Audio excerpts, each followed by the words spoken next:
Good evening, everyone, and welcome to Talk with the Titans, live from London, UK, all the way to the US of A and worldwide. I'm your host, Kalam, and this is Talk with the Titans. You know, we've got a phenomenal show ahead of us today. Oh my gosh, we've got the God himself in the building, Black Power itself in the building. Sarah, Suit, and SETI. Peace to you, King. Peace, Black Power. All day, every day. Oh my gosh. Jeez. See that famous background right there? Thanks for having me. Of course, man. You know when you see that famous background right there and that, you know, that SETI in the building, jeez, you know it's going to be a fire show. So everybody who's tuned in right now, please hit the share button. Hit the share button.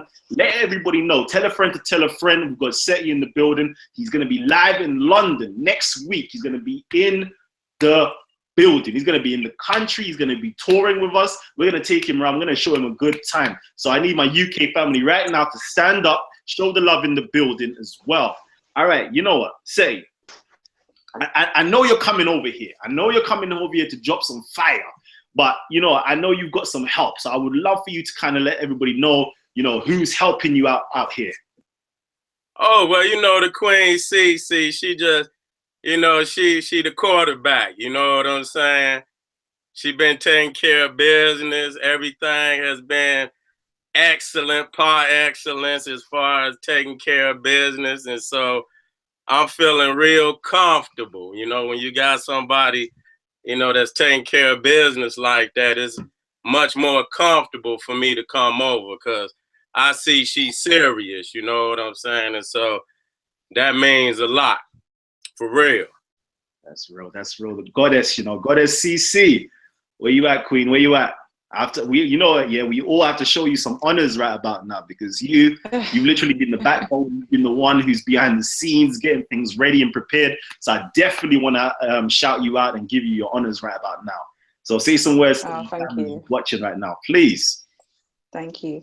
Yeah, I mean, to be honest, I'm doing what I can do to help. You know, it's been a long time coming, and I just feel like this SETI coming over is just something that, you know, we as Black people in the UK definitely needed. So, yeah, me and him have been talking for a while about this, and it just was the right time to kind of get the wheels in motion and kind of go full steam ahead. So, yeah, it's exciting. I love that. I love it.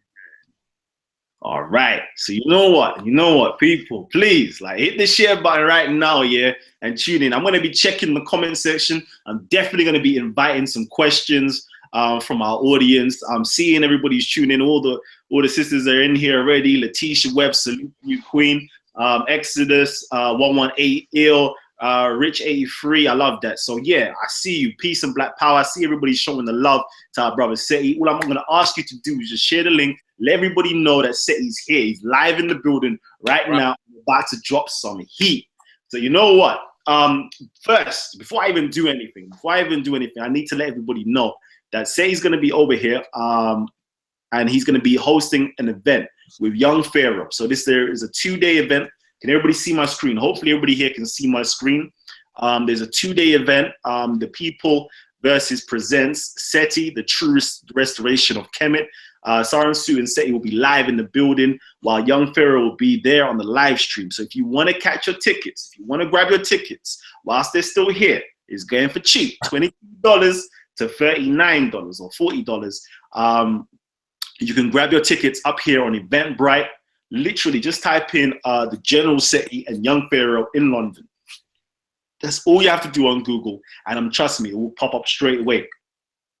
So this event is going to be taking place over here in 9 Clarendon Road in North London, N8ODJ. All the information is there, and I'm going to let my brother take over from now and let us know what exactly is going to be taking place. What do we have in store? Let me know. Woo!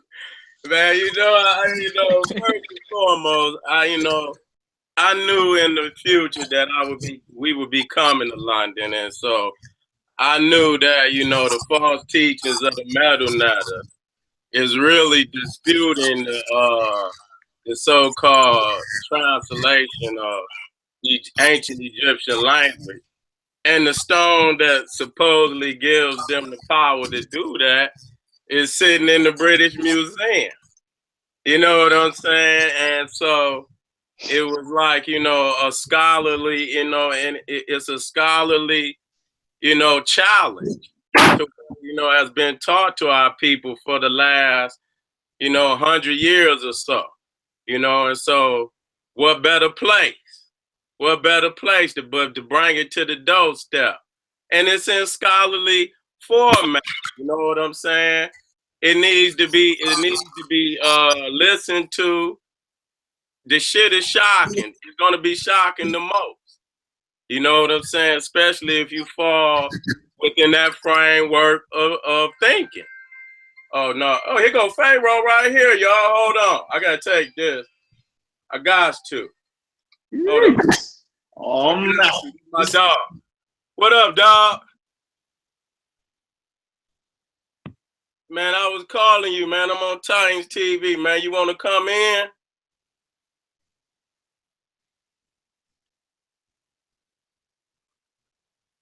Jeez. Man, hey man, come on, man. This is live, dog. You know what I'm saying? If you ain't ready right now, that's cool. Let me rock with them. You know what I'm saying? If you, well, shit, I'll get back with you right after the show.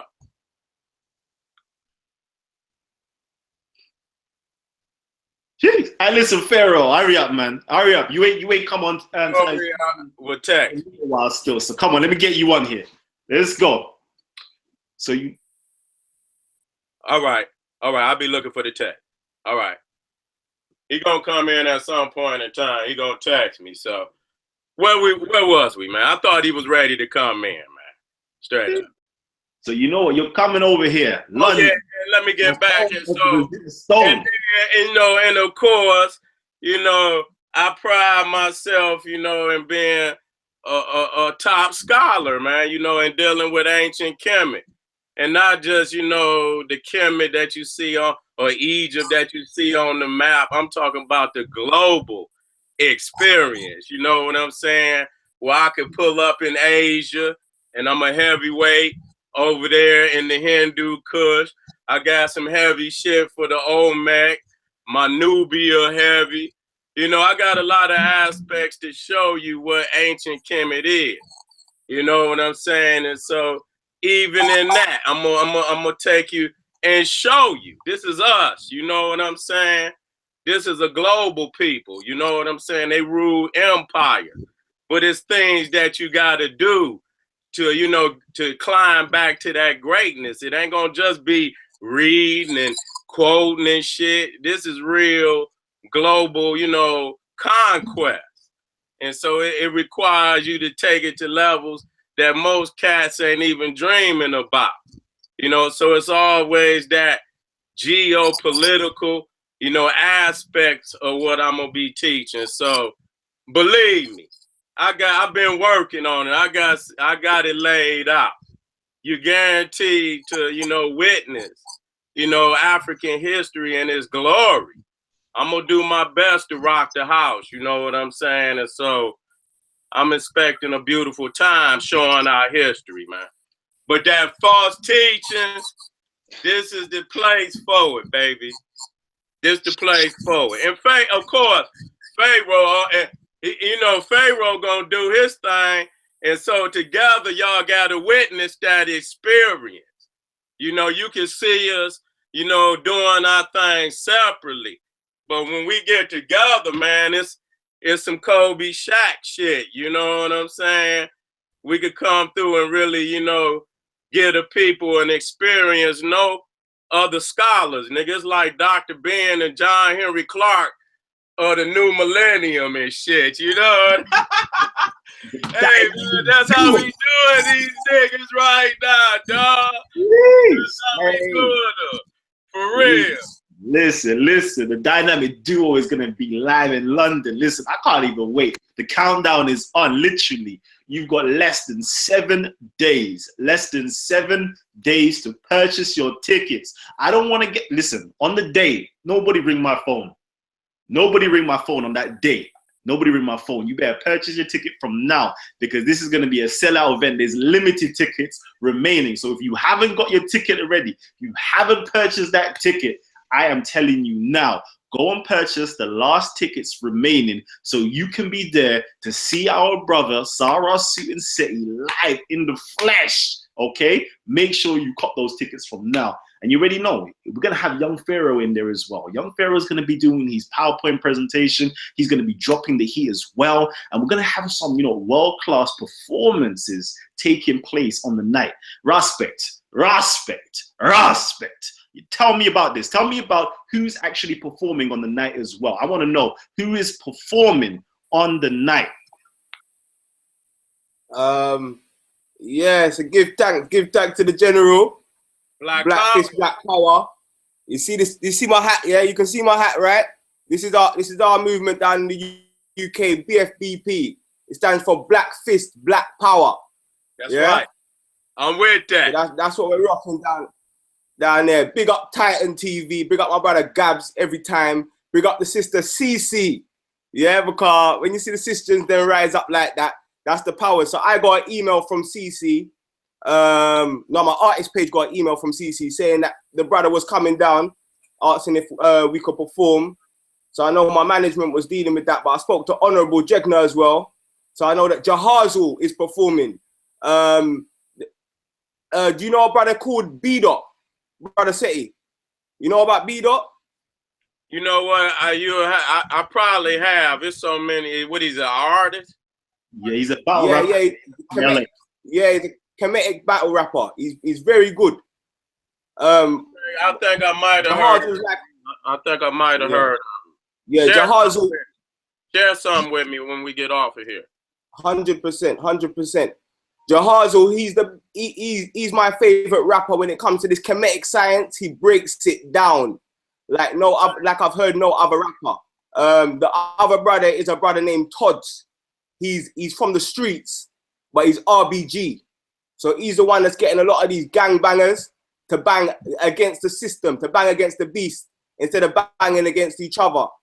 So those are two powerful performers that are definitely going to be there. I will also be there as well to bless the eye them with a little fight. The ancestors, bring back Nat Turner. When we rhyme, we bring back Nat Turner and Harriet Tubman and Dr. Ben and John Henrik Clark and all of the ancestors, Ashe, Malcolm X and Shaka Zulu and them powers there. So I was saying that there's no one in the world who speaks that relates to our warrior energy that we have in the UK than our brother SETI.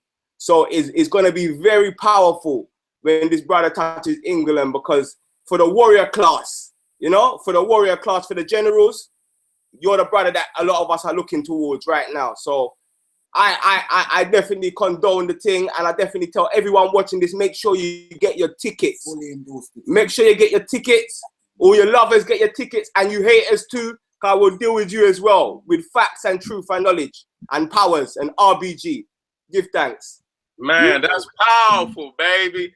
Y'all hear that? I'm even talking to Instagram. We got Black Power in the UK and them niggas gorillas. Ah! What up, nigga? What's happening? That's what I'm talking about. That's what I'm talking about. Jeez, so you know, Black Fist, Black Power around here. We don't say hello, we say what? Tendai Mwari. So you already know. Also, again, we're gonna have Jahazil. That is a mobile award-winning artist. Is gonna be live performing for your pleasure as well. So it's gonna be a massive event, a massive turnout. All I'm gonna say to you is, at the end of the day, like this I'm pretty sure it's gonna be sold out by tomorrow. So don't blame me and don't call my phone if you haven't already purchased your ticket and you're trying to come on the door to pay at the door. I'm telling you now, purchase your ticket from birth so you're not disappointed, because this is gonna be a roadblock event, straight up and straight down. So you know what? Let's get back into this. Let's get back into this. I want to ask some questions to my brother SETI. I want to get some clarification right now, because I've been promising my audience we're going to be talking about Black Power. We're going to be talking about the European agenda. We're going to be talking about the non-decipherment of the Medu nature. We're also going to be talking about his interactions with certain members within inside of the conscious community. I know my people, my audience, have been asking me to tell me, like, Ask him about brother Polight. Ask him about brother Umar Johnson. Ask him about Sarah and Zion Lexx, Shakka Ahmose, Minister Enqi, and so on and so on and so on. But before all of that, I want to ask the brother, how did he and the young brother, the young God himself, young Pharaoh, get connected? Because that combination there, that collaboration there is powerful. It's bringing the older generation, the new to the with the younger generation, and it's the same warrior spirit, banging hard. So I want to know, how did that come about? And you know, that mix right there fits so perfectly. It fits like a fist in a glove. So you know, I think I met Pharaoh for the first time at the Comedic conference. It was the Comedic War Conference. You know what I'm saying? And I met a lot of them young brothers on that same weekend. Even it was another young brother named Shabazz. It was 3 of them young brothers I took a picture with. So, and he ran into me going down on, I think it was I don't know if it was, it might have been Lennox. You know what I'm saying? Because I knew the Hebrews was down there. So I had to back myself up. When I say I'm coming, I'm coming. You know what I'm saying? So, you know, and so, you know, we got down there and it was some, you know, some discussion of being exchanged between myself, you know, the other, you know, people who name I didn't blot it from the walls. I shouldn't even call their name, you know, because I done been, you know, that's my method of squeezing the life out of shit. You know, I just don't give it no energy in this universe. And so, but, you know, they were trying to double up on Pharaoh. And so at that point in time, you know, me and Pharaoh had some ideas that was meeting in the same place. So I say, yeah, y'all ain't about to, you know, mash up on the young God. So, you know, we just started debating right there on the street, and we handed niggas blows right there. You know what I'm saying? Crippling blows on top of it. And so, you know, I figure, you know, that he coming into into, you know what? Can you text that nigga Pharaoh the link? Yeah, I got you. I got that. Yeah, put him on in, because that's gonna get it popping for real. You know what I'm saying? You know, but anyway, we met there on the streets, and then from that point, you know, I just started giving them some, you know, pointers on what to stay away from. You know what I'm saying? And what, you know, what's the best road to take at you know, at certain points of the game. And he doing excellent. You know what I'm saying? Young nigga got skills, and so, you know, we got a good collabo because he deals scientifically, you know, with a lot of things that I don't get a chance to, you know, just focus on like that. Even though I will deal with some science, I won't deal with it to the level like what he doing it. And so when you got somebody that can break it down like that, you know, at such a young age, and motherfuckers just ain't listening. They don't want to listen because it's astonishing sometimes for a younger cat, you know, to be that knowledgeable, you know, in some shit. You know what I'm saying? You could be gifted at certain things. And a person can be, you know, they can maybe start like a degree. You might want to be a scientist, but you might have to really study to really, you know, but some of them people is just gifted to where they could just work through it very easily. It come easy to them. And so he's one of them young brothers that, you know, where he reads it, he obtains it. I'm not no dummy. You ain't gonna play me.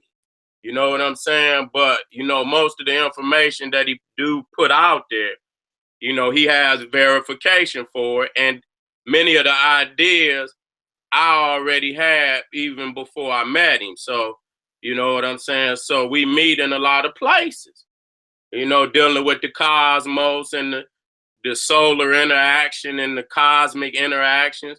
I'm with that because that's in the teaching. You know, a lot of people want to act like it's not there, but it is. And so he calling me back. He want it. You gonna send it to him? What's the email?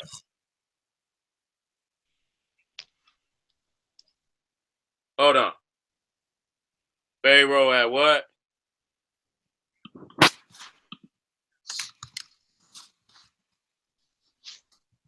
Pharaoh Enqi. Nge. Pharaoh Nge at gmail.com. All right, Pharaoh Nge, right? All right, we about to get you in, dog.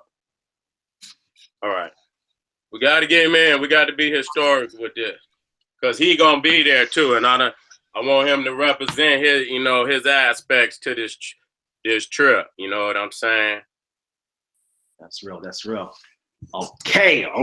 Young Pharaoh, listen, audience members, are you ready for this? Young Pharaoh's gonna be in the building shortly. I know listen, my UK audience are feeling Young Pharaoh and SETI.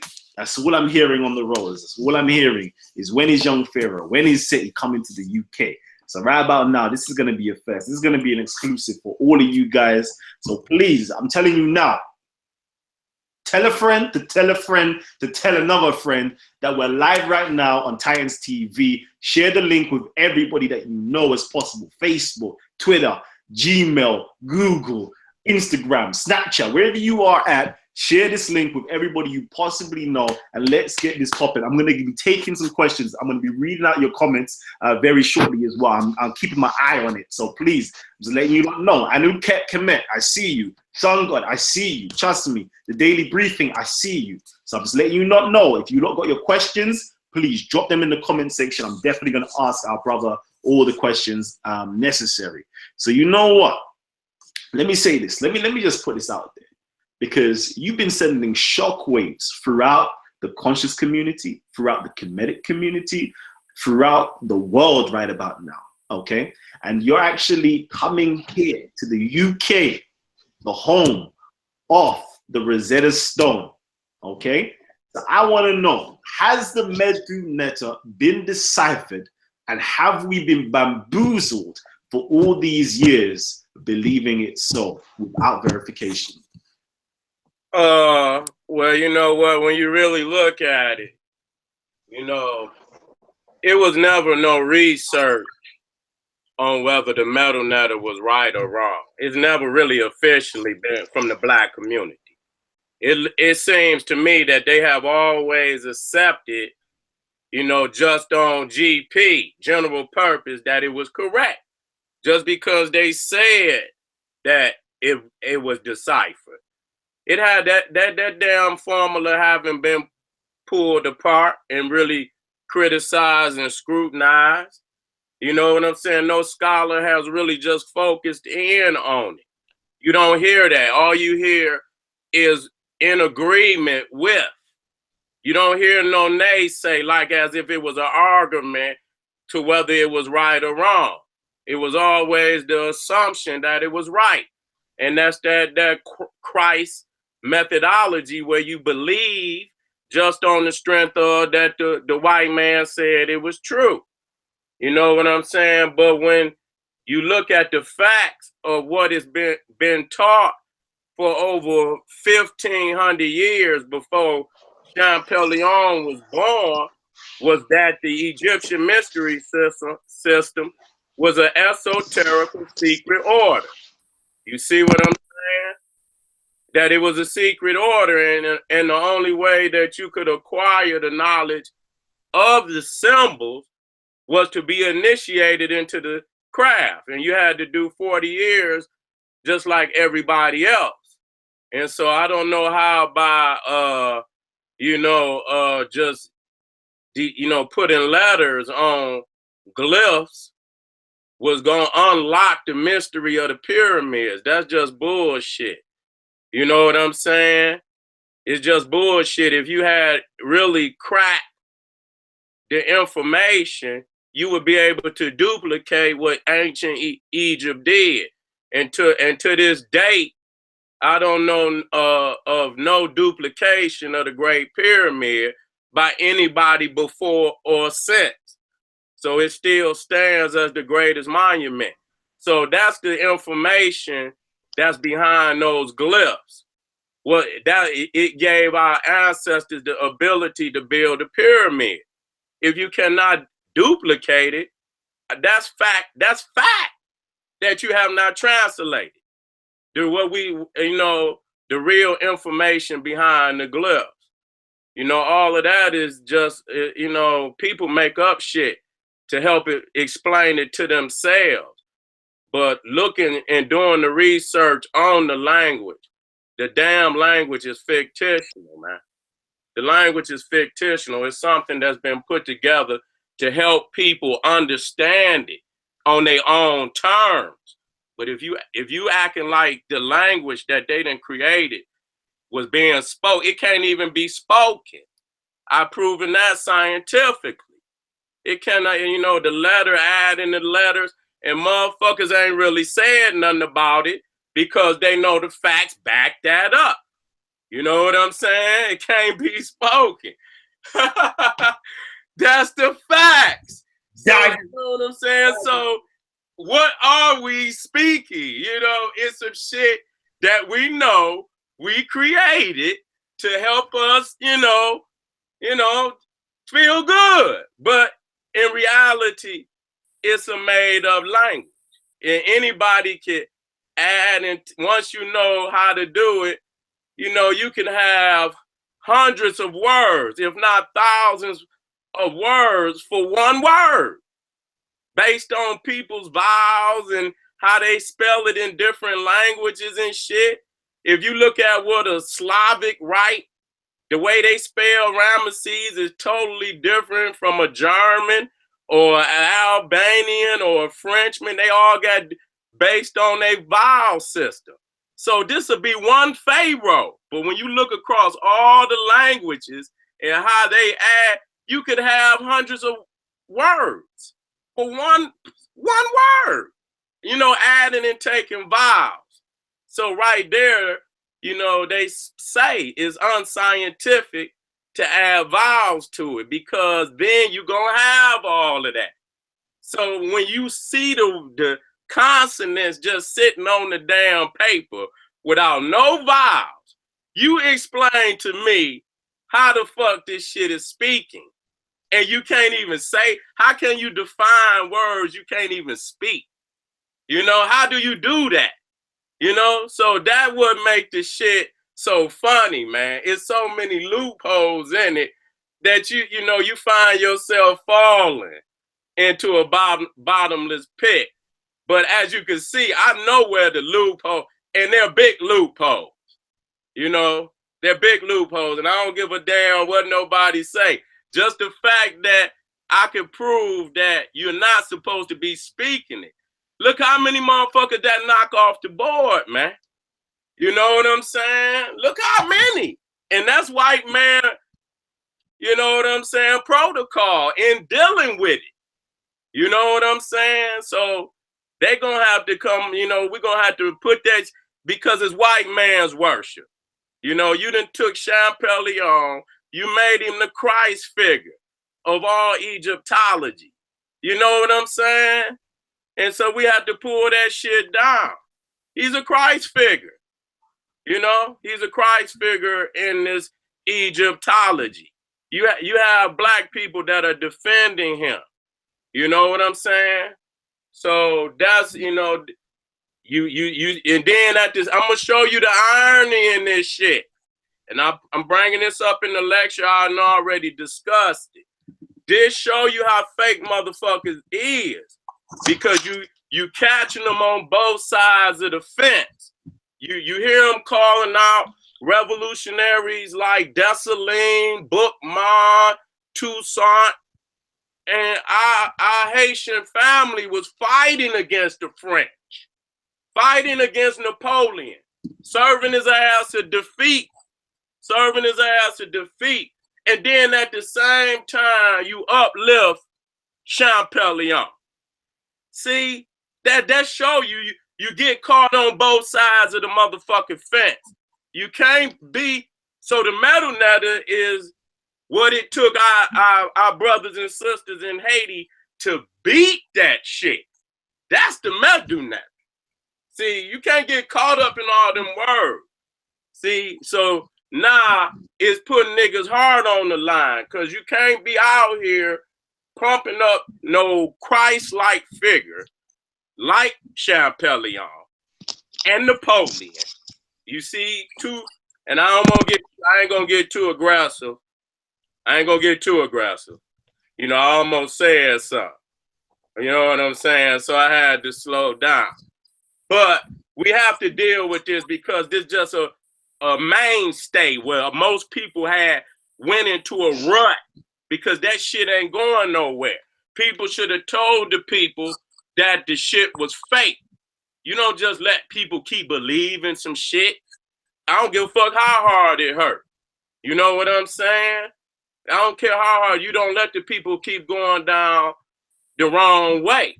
You know what I'm saying? And that's what we do, and we continue to wonder why we still see the same fucked up condition. Because people just say, oh, let them go, and don't say nothing, and you know, go on the fuck out the way. We trying to wake the people up. You know what I'm saying? We trying to let all this fake fallacy, like you reading, if them damn metal netter ain't told you to fight the white man, then you ain't deciphered that shit. You know what I'm saying? That's the way that we got people that just want to be linguists. Bitch, what about being a warrior? What about being a revolution? See, niggas don't want to do that. They want to look for some form of escapism.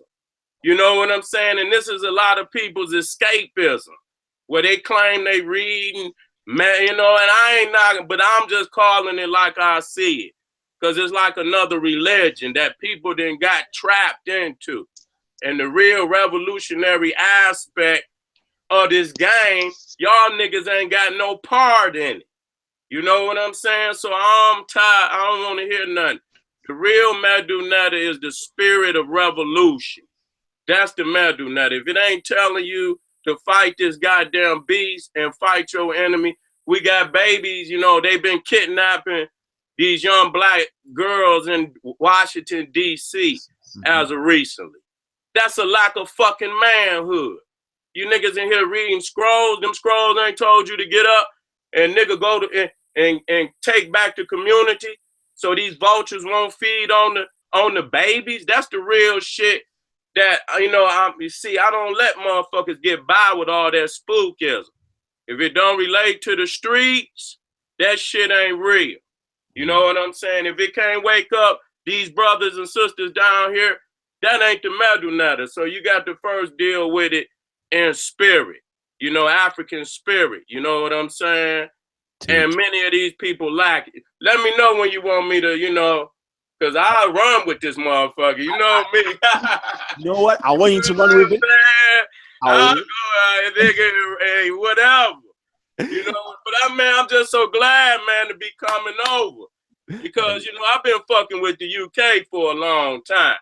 Like, ever since I've been on YouTube, you know, motherfuckers have always hit me up from over in the UK. You know, always been my #2 supporter behind America, too. So I've been getting a lot of fucking hits from UK. So that's powerful. It's a pleasure for me to come over here and do what I'm going to do.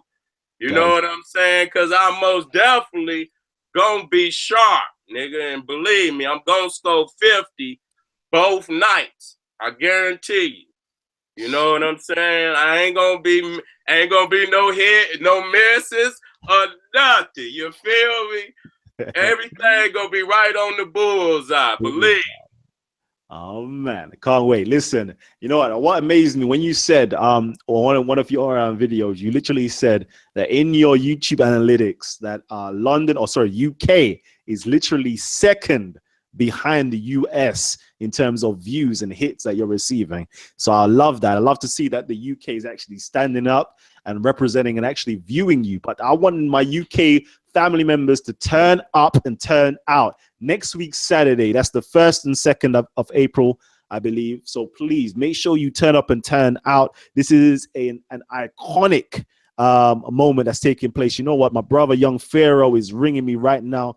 Give me 1 second, family. Give me 1 second. Yo, peace, King. Peace, peace. Listen, you need to call the other line. Call the other line. The link that I sent you. Call it. Because they're here, man. We're here. The UK is. I don't know why I don't see this shit. I'm looking now. What's your email? Titans TV. I don't know if you catch it like that. Let me see if I can send it to you again. Let me send it to you. So, you know. Yep. Let's see. Does anything pop up to you right now? So something might pop up. All right. Check in the chat section where I sent it to you earlier on. Okay, hold on. I just hit refresh on my screen. Let me get it again. You got it? You got it? All right, tune in. So you know what? Also, as well, of course, my YouTube audience, I'm looking at your questions. We got Sarah Aha. He says, peace. Times TV ask, is any part of the Medu been deciphered? Blacksmith also, Blacksmith Daily briefing asks, why did SETI and young Pharaoh run from the Amon Ra squad? Did they run from the Amon Ra squad? Listen. You know what? I'm gonna let the general answer that question. At the same time, before the general actually answer that question, I've actually got Neb from the Pernita Research Center, who's actually a part of the Amon Ra squad matrix as well. And I know he wants to ask you a question, but I want to ask you, General, did you and young Pharaoh run from the Amon Ra squad? Hell no. Hell to the Hell no. Nigga, we in that motherfucker popping bottles, laughing like a motherfucker. Y'all better quit playing games. Right. So y'all live on Titans TV tonight. I got my favorite UK sis in the building, Chloe. What's going on? Favorite UK sis in the building. All right. Yeah, I know. I mean, actually, I'm coming right on at the time. There's some interesting questions. I mean, you can't run from somebody that that never showed up. Period. That's just what happens. So, long story short, the debate, it really became out of control. Not to dig up old bodies or nothing, but everybody, if you was on my channel, you see what happened. We had some Illuminati Rothschild contracts being presented that I refused to sign, and it kind of made things go left. Had I been dealt with genuinely and fairly, there would have been a debate. Well, outside of what information they felt they would have brought, we would have presented our meta-nature crushing information, but the logistics of the entire event went wrong because people, attempted to do, let's say, not so good business. That's as nice as I can. That's the most professional I might be tonight. So that being said, hell no, we didn't run from a debate. Things just didn't go the way that they should have went as far as the event planner. You can't. That's like if Brother Titan is a boxer and I'm a boxer and we both show up to box, and then the person that's setting the boxing match up refused to pay us, and goddamn, we ain't gonna box. We're not gonna get out there and box. So there's really no saying we ran. It was just horrible business, and nigga contract practices. So with that being said, that's what stopped and halted the debate, which may have been a good thing. May have been a good thing. Let me tell motherfuckers like this. That was the last event of the year for me. I had a beautiful motherfucking time. I had been to damn near 20 motherfucking cities. You know what I'm saying? Before that damn debate. I didn't have to do the debate. You know what I'm saying? Really, I could have just ended the motherfucking year like a beast. You know what I'm saying? What people fail to understand is that my consistency, Motherfuckers know when that SETI show up. So I'm not running from no motherfucking body, nigga. I'm giving you motherfuckers an opportunity to be a part of history. That's all the fuck I'm doing. Other than that, nigga, you know, you can go on back where you was, nigga, cause bottom line, if the information was any, you know, if it was all that, then you will hear a clamor that this shit was all that. You don't hear nothing about nothing that them niggas didn't put out. But that false teaching, it hurt. You can hear motherfuckers crying all over the motherfucking world. It ain't hurt. Nigga, so we ain't running if we knew what we had. And since we knew we had groundbreaking shit, you motherfuckers not gonna play us like we the little motherfucker. We got history, nigga, right here. You know what I'm saying? We're not running from nothing because we know that the shit is solid.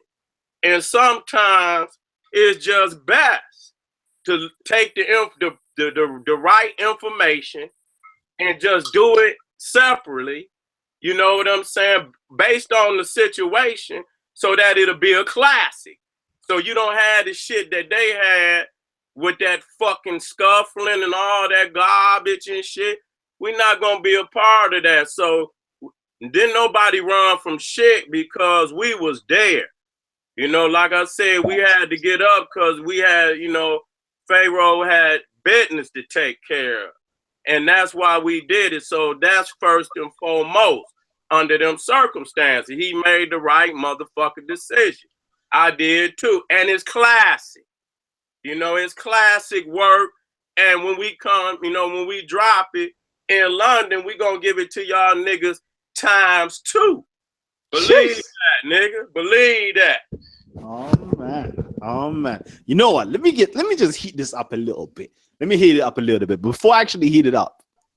For all of you guys who have tuned in fresh and don't know anything about Titans TV, let me give you a little briefing. Talk with the Titans was birthed out of the idea that the intellectual giants, the titans of the community, should have a well-organized platform to present, discuss, and debate critical information affecting our community proposed by you, our audience members, our community. So, you know, and that being said, we're going to get it in a minute. We're going to get it in. So please hit the subscribe button if you're new to the channel. The subscribe button, you see a plethora of debates, discussions, and lectures from young Pharaoh has been up on here going against Enqi, the Enqi onslaught, to debating the white atheist. Sorry, not the white atheist, the white theist with Enqi as well. You got Polight on here. You got debates.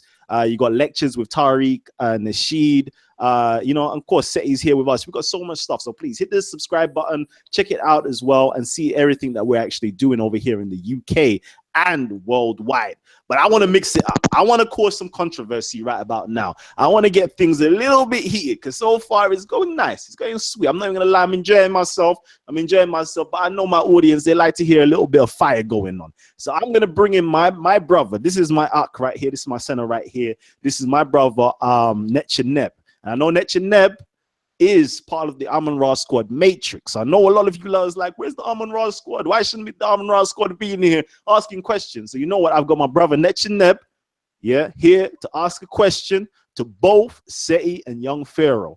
So, you know, my brother, the floor is yours. There is one question. I'm just letting you know there's one question, and please allow our guests to actually respond to it afterwards. Yeah, peace, family. I just want to say respect to Titans TV. You, SETI, we in Baltimore City, love you. Black Power. I represent part of the Gorilla, Black Power. I represent Black Gorilla family in Baltimore City. You dig? We out in the community working with the gangs, putting in a lot of work.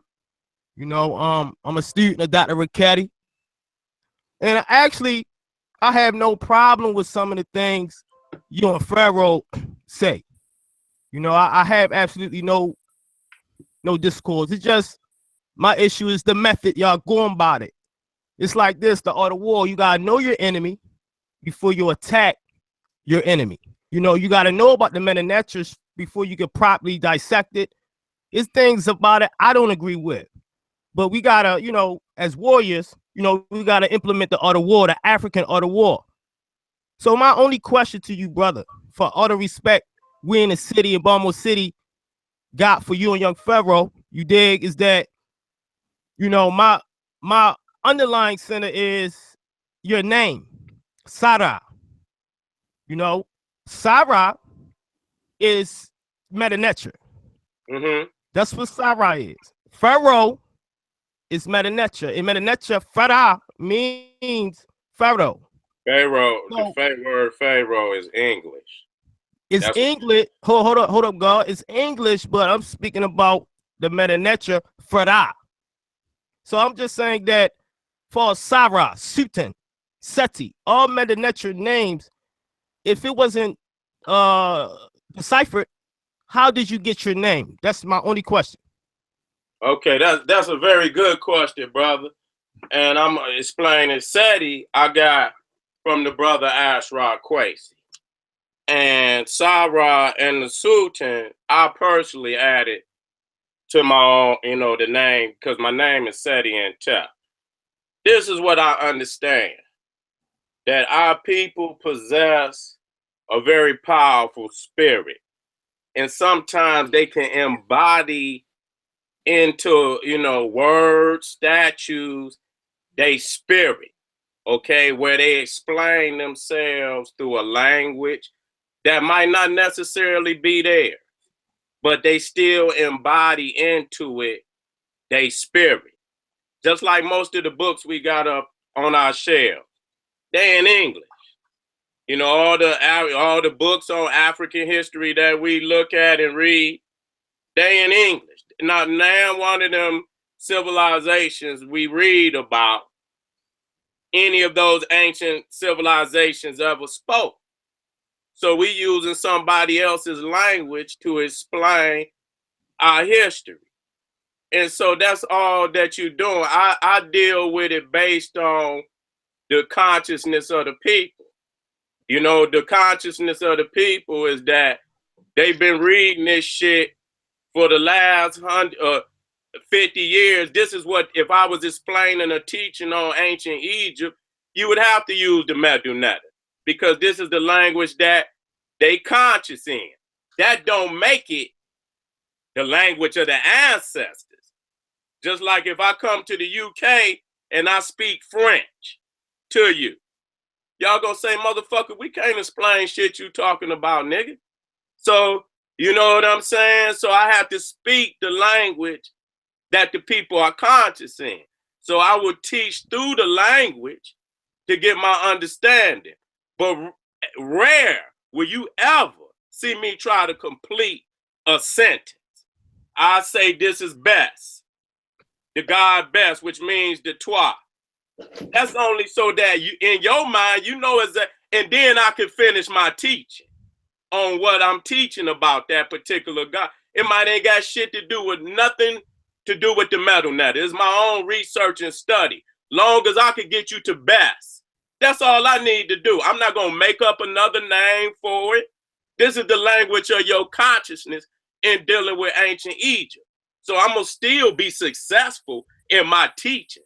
It's not like I'm not, but what I am saying, that it is not the understanding of the ancestors. It's the understanding that we have today to help us explain this shit to ourselves. We have to explain it to ourselves. And so this is the language that people accept. But is this the teaching? I'm going to end with this. Is this the teaching of the priests?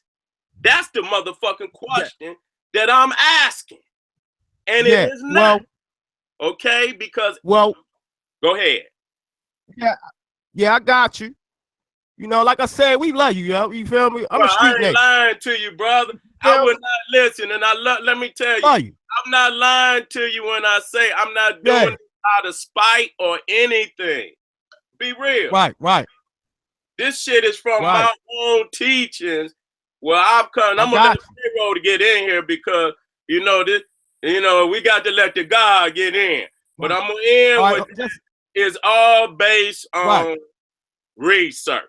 That's all I can say. Yeah, I most definitely respect you, respect your mind as a gorilla.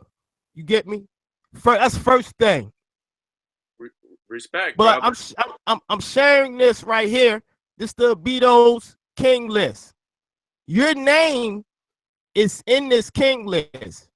So I say that because when we understand the grammar, if it was not translated or deciphered, we would not see this. You mentioned Nubian languages. We have connections here in Baltimore City with the University of Khartoum in the Sudan. I'm going there in August, and I'm gonna be with the Nubian niggas, chilling with them, with the warriors and the Nubian from Baltimore all the way to Sudan with them. So my situation is this. I only disagree. I agree with you on a lot of things. This is only thing I disagree with you on is the meta nature. That's it. To something big. It's not nothing big. I'm just saying that you see your name here in the Beatles King list. As people see my screen, you see wait a minute. On the right hand. Let me show. Wait a minute. You don't see. Right. You see that? SETI. You see the glyphs. No, okay? yeah. You hold up. You see, right hold up, God. Hold up, God. All right. You don't see Sarah right here. You see Sarah and the glyphs on the right hand side. The rock glyph. You see the glyphs. You don't see Sarah. Right. This is right. what. Now what I'm saying. Right. Now what I'm saying is that's your name. May I chime in? Hold up, God. Let Pharaoh go. Hold up, God. That's your name, God. So what I'm saying is this. We can go up. Hold up, God. We could go up. The Nubian language of Egyptian and Dongolawi. Right? No, I mean, I want him to come in like everybody else. Yeah, let me chime in. Hold up, God. Hold up, God. But you see the comparisons here of Egyptian and Nubian language. You just spoke on that, God. We see that the Dongolawi language is genetically related here. Every word corresponds exactly. So if it wasn't translated, wait, hold on. Where is the Hold on. I'm gonna be able to mute mics. One second. I have to mute mics. I have to apologize, family. I have to mute mics because we have to keep it ordered. We have to keep it civilized. And that's what we're gonna say. All right. You don't know the rules of Titans TV. We have 3 rules. I'm just going to make mention of one of these rules right now is respect each other's ciphers. One person speaking, respect their cipher, give them the opportunity to finish whatever they're saying. Once they finish the sentence, you can unmute your mic and then chime in. But it seems as though there is a lot of people coming in right about now. So what I'm going to do, I'm going to give it to young Pharaoh first. Okay. Young Pharaoh, the floor is open to you. You can either pass it on to our brother SETI, or we can pass it back to Neb. It's up to you. Wherever you're going to pass it to, that's who's next. And then afterwards, we'll sort out from there. So young Pharaoh, go ahead. I mean, I'm going to pass it to myself because y'all done brought me in this motherfucker. So I'm in this motherfucker. Now, God. With that being said, like we said, we get up because we passionate about what we do, but it ain't nobody on this panel that I have bad blood with. We all right. So that being said, I want to add on to what Brother Neb said, and then I'm a firm believer in the universe. You can, as you give, you receive. So he gave a question, and I would like to ask him a question, and the answer to the question will be a simple yes or no answer. It won't even be a difficult question. So that being said, allow me to introduce myself. Now, when we say your name is SETI, once again, that's like telling somebody. That's not showing somebody. You can't say this is your name in the glyphs because you didn't decipher the glyphs. And when we go back to who deciphered the glyph, all you have is their alleged let's say credentiality. See, it's gonna be so much shit in these PowerPoints that we're gonna be presenting. We done updated them times 10. But I got so much shit in my PowerPoint, it makes no sense. But one thing you cannot get around is, why don't the goddamn civilization match the age of the stories about the civilization? See, this is not no 1 or 2 mistake. See, when I bring up this, matter of fact, I'm gonna keep it in the cut. Because I'm gonna go all the way down every dynasty on the motherfucking on the live stream. So y'all better get the live stream. But with that being said, when we say your name is in the glyph, who told you that?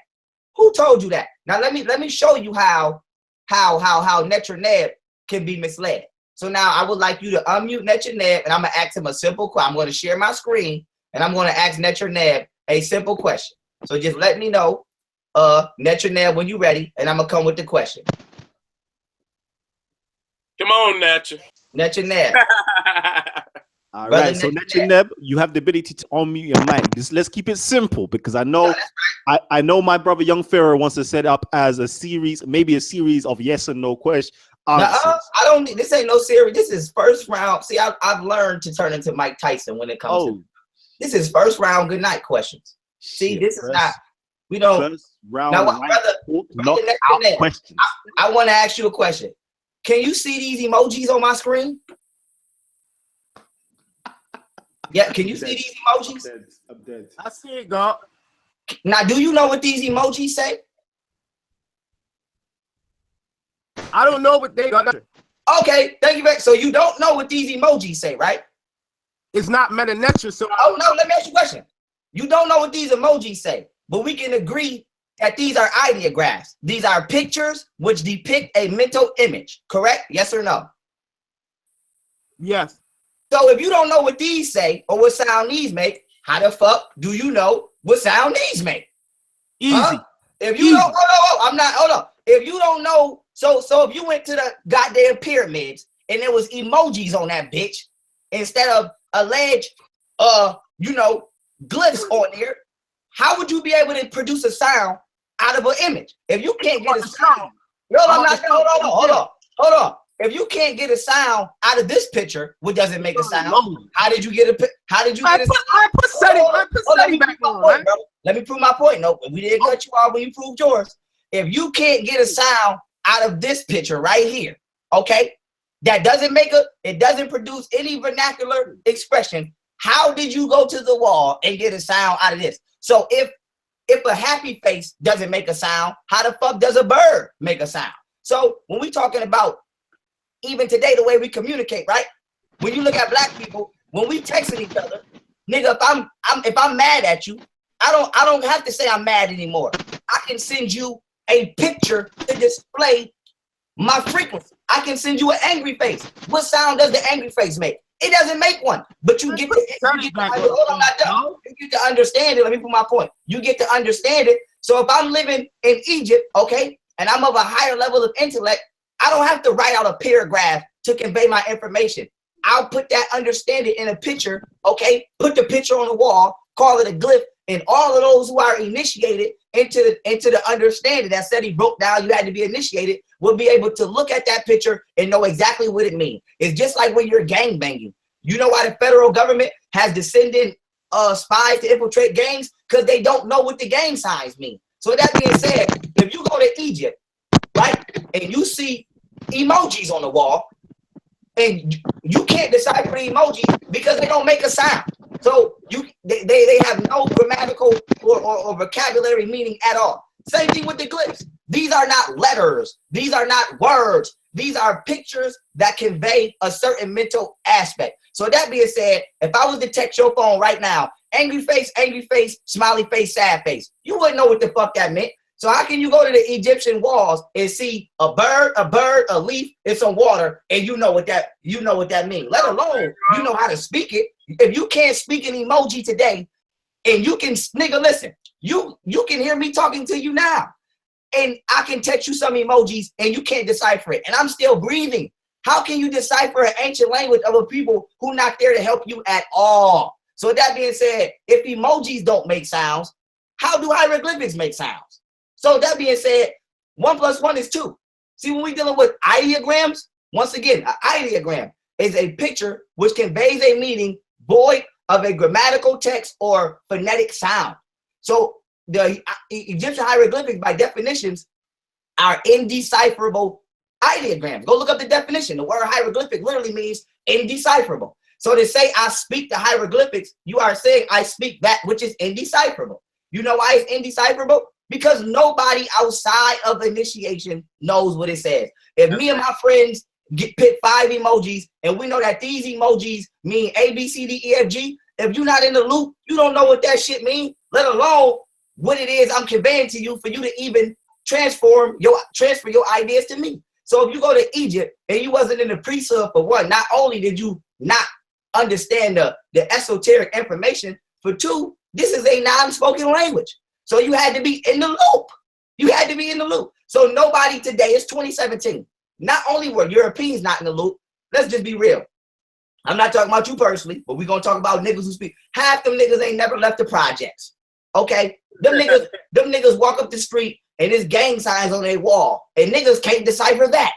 Let alone they could decipher information of pyramids that they've never been in. Because we want to say, you know, we scholars, then take your ass over there and do some work like Dr. Ben did. Because Dr. Ben went over there and he said it ain't decipherable. So how is somebody who was going to Egypt regularly? Dr. Ben was going to Egypt the same way, motherfucker, I go to the grocery store to get some goddamn vegan food every motherfucking month. So that being said, he was going over there regularly and he said it couldn't be deciphered. Azra Crazy was going over there regularly and he said it couldn't be deciphered. But not you, but other people ain't never left the motherfucking block.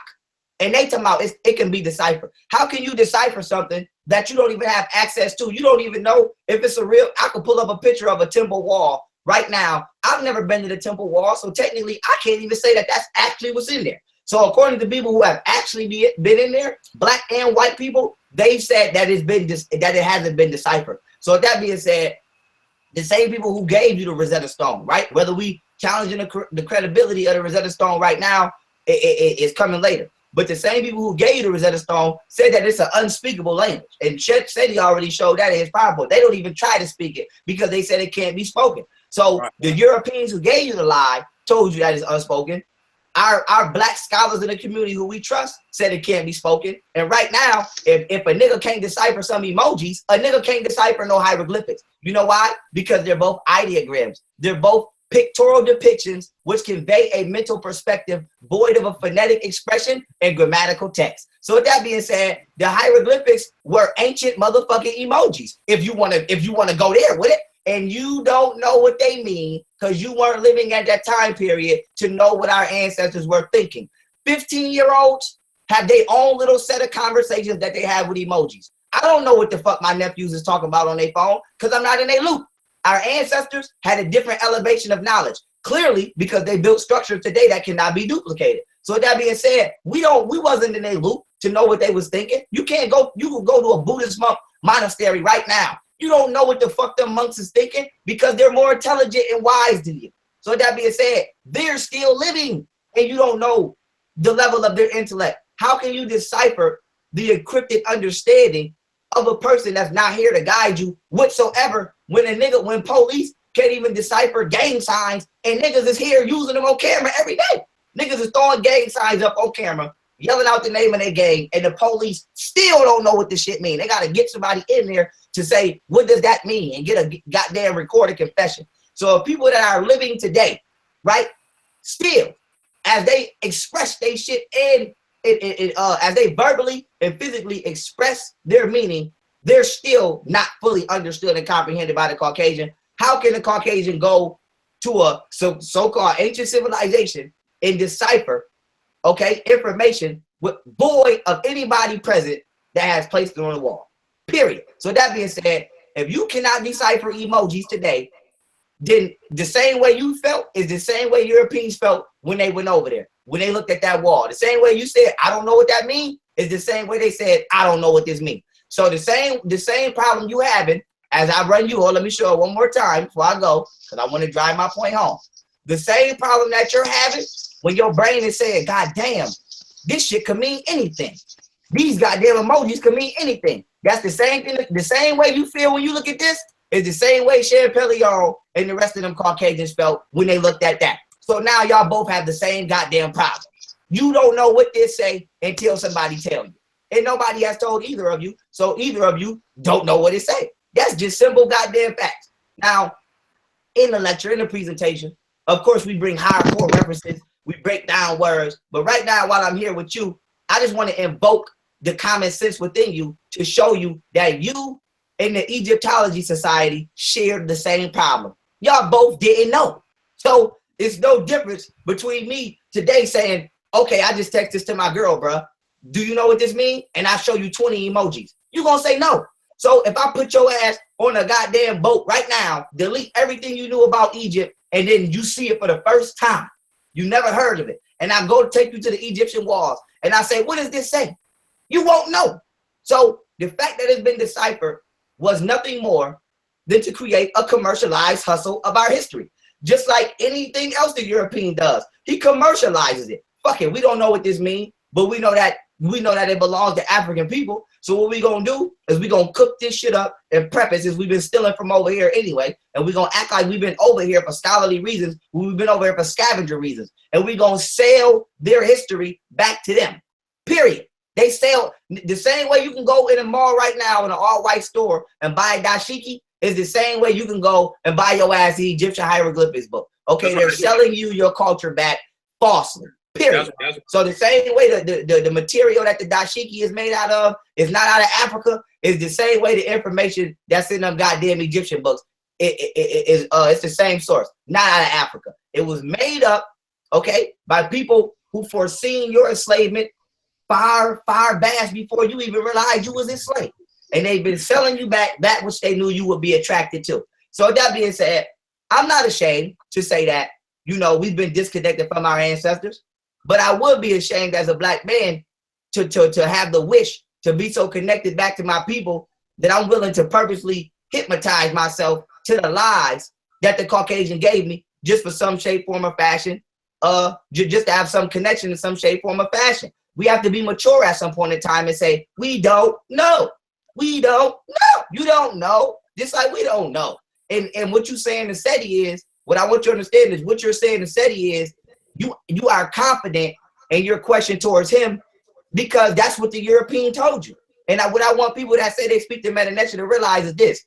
Y'all don't have any independent informational standings or foundation outside of the Caucasian. See, you can't ask him a question that the Caucasian is not basically using you as a medium to present. When you say this was translated here, who told you that? You didn't do that yourself. The European told you that.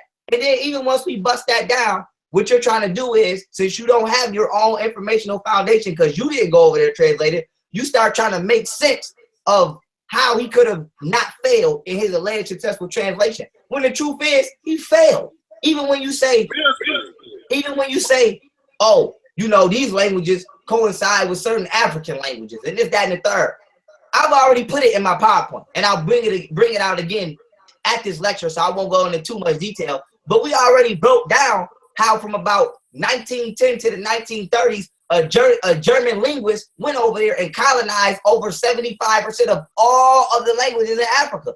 So that being said, a European already beat you to the linguistic punch to help cover up this one big lie. So when you say, hey bro, can I speak, yo? I'm not done. Hold on. I'm not done. I ain't cut you now. I'm not done. So when you say, oh, this language sounds like this, or oh, this language sounds like that, of course, because all of them languages have a European signature on there. So I'm gonna end on this. Right? When we dealing with hold on, my brother. Hold on, my brother. You're gonna be coming in a minute. Damn. Listen. Coming as Tyson. I was expecting just 1-2 jabs here and there, but no, man actually did a Hadouken uppercut. Man just uppercut the whole thing. Jeez, man, take time, Pharaoh. Take time, man. We're here all night, man. Don't start laying out bodies already. But of course, before I actually say that, please, everybody who's tuning in right now, if you're loving the information, please give us a big thumbs up. Let us know that you're liking the information. Let us know that you're loving it. You're loving what Titans TV is doing. You're supporting us. You know what? There's so much more. You could even be donating to us, but I'm not even going to ask you for no money. I'm just saying you could be donating to us for what we're doing right now, because this is powerful. This is like a lecture and a debate in itself. But you know what? I'm actually going to give my brother Netcha Neb the opportunity to respond, because I know, listen, this is the young God right here. I know you are thinking that young Pharaoh is no. Netcha Neb is the young God itself. So I'm going to give my brother the opportunity to respond. So Netcha Neb, you have the opportunity to respond. Try to wrap it up as succinct as possible, because I definitely want to go on to different topics and get everybody else involved as well. But I know you got that heat. I want to put some chalk lines on the floor too. Shit, hold up. Yeah. I just want to say, I would most definitely these niggas for real. The general wants to get involved. Hold on 1 second. Hold on 1 second. The general wants to get involved itself. You know, I might have to just see. I might just have to see who else is out there. I might have to go into my inbox right now and see who wants to go onto the line. I just want to drop something for the lecture now. We got to say something, so we're not about to have no big debate. But they know that the shit is what we didn't expose. A large majority of that is fact. You just gonna have to accept that. You know what I'm saying? And once you do that, then the wound will start to heal. And I know the wound is deep, baby. You know, because I know I can't against you. You know what I'm saying? I was cutting up in the meat, man. So I know it's a deep wound for a lot of the meta speakers, but you got to, and once you let it go, the motherfucking healing will take place. But if you hold on, it's gonna eat at your ass. Like right. All right, now go ahead, man. Yeah, let's go. Mention that. Yeah, like I said, I respect the young God, young Pharaoh, for saying that. I just want to tell a brother that, you know, when it comes to understanding the Decipherment of Meta, this is a 100-year-old argument that already ain't saying nothing new. The old scholars in the 1800s believed that it was a purely ideographic script as well as you do, brother. And they was proven wrong easily. And what Champollion did is he went to Africa to help him decipher the Meta. So what he did was do what I'm doing in my own independent research. I'm a researcher. I do independent research. So I'm about to share something. Wait a minute, man. Wait a minute. We got to take this because I'm just because we taking this far too. Come on, wait. Yo, I just want to share something, yo. You cut me off. I let the brother get it in. You cut me off, though. I thought it was respect, though, dog.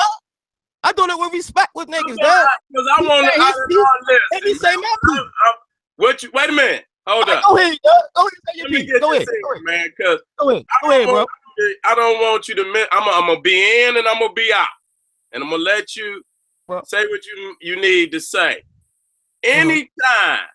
When you're talking about the origin of African people, whether it be historical, spiritual, intellectual, and you come to that origin and you find a white man, you done fucked up some goddamn way. See, I see the lack of a real African base, philosophical, political base would make you make a mistake like that. Let me tell you again, anytime you come to the origin of African people, whether it's historical, political, religious, or whatever, and you come to the origin and you find a white man, you need to throw that shit in the garbage and start over. Hey, said, hey, you gonna let me talk? You gonna let me talk and then say your piece? No, well, but I don't want you to continue. I don't want to continue to make this about Champollion because I don't need Champollion. I'm a street nigga. I don't give a fuck about no Champollion, nigga. I do my own research, nigga. Yeah. I got it. So let me present mine. I'm gonna present mine. And then y'all do what y'all. I got another show in Baltimore City with these street niggas that I gotta deal with.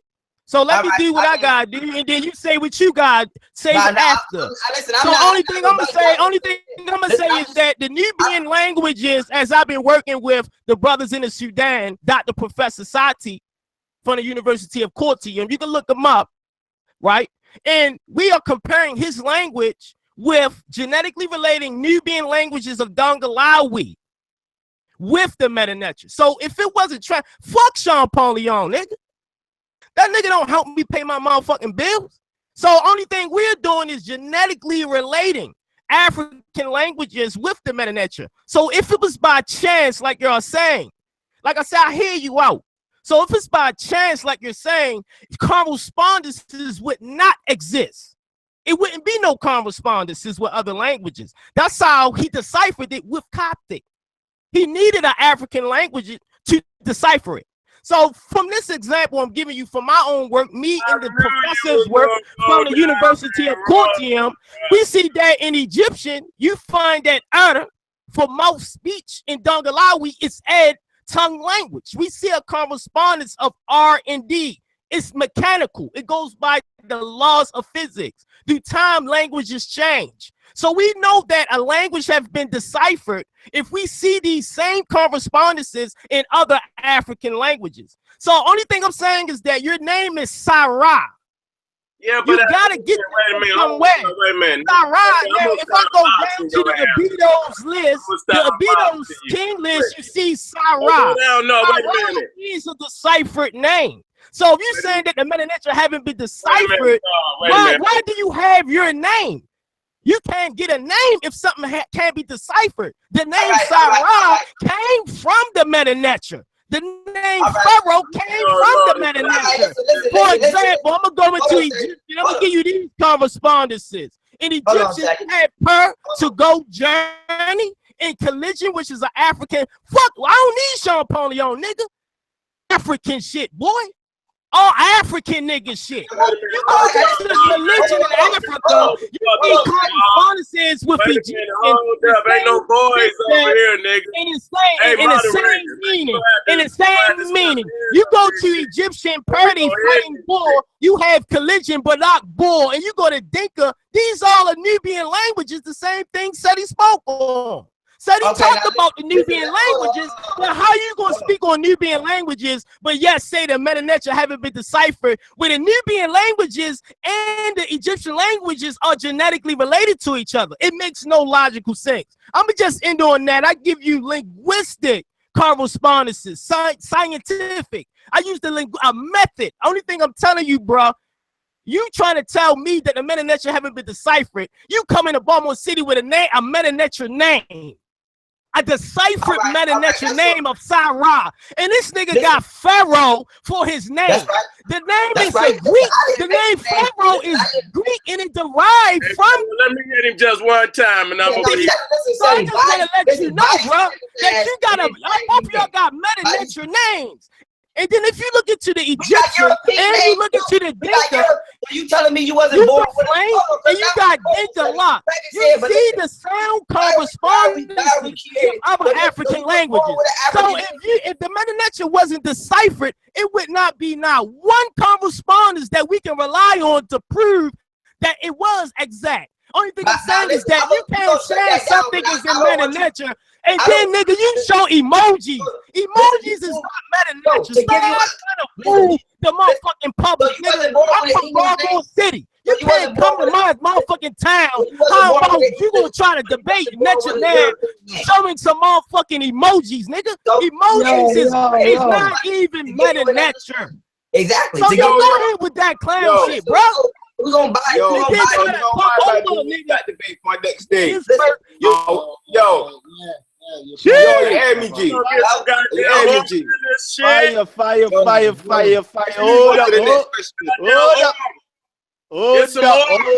That's right. Now listen.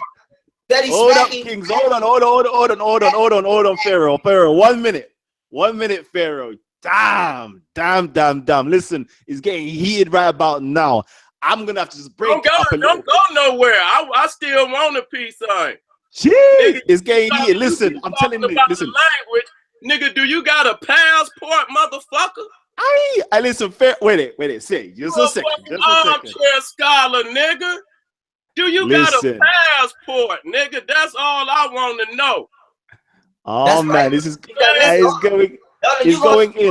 My YouTube audience. Hold on 1 second. My YouTube audience. If you're loving this information, please just hit the like button. I know you're loving it. All I can see is fire going on in the chat section right about now. I know you're loving it. So just share the link. Tell a friend to tell a friend. We've got young Pharaoh in the building. We've got SETI in the building. We've got Netcha Neb from the Armand Ross squad. Matrix. Per Netcha Research Center, bro.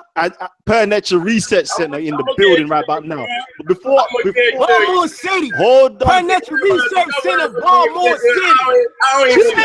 Hold on. Nigga, you got a Meta name. I have to mute mics. I have to apologize, but I have to mute mics because right about now I need to promote. Hold on 1 second. I need to promote. So if my thing is live right now, okay, we got a 2-day event going on in London right now. That's why you on my shit, nigga. We ain't on your shit, nigga. You on my shit, nigga. How about that, nigga? Other than that, you would be another little dusty nigga on the corner, nigga trying to get some fame on another nigga name. Nigga, I was asked to come on here, you clown. Hey, yo. I was asked to come on here, you motherfucking clown. You know me? Nigga, Dusty, you crazy, boy. Nigga, I'm you know on who I am, boy? Nigga. You know who the fuck I am, boy? I'm talking to a gorilla, nigga. How did you hear me? Hey, yo, Okay, hey, yo, okay. I'm talking to a gorilla, nigga. You know who I am, boy? You know Hey, yo, who I am? Yo, Titan, man, yo. Listen, bro.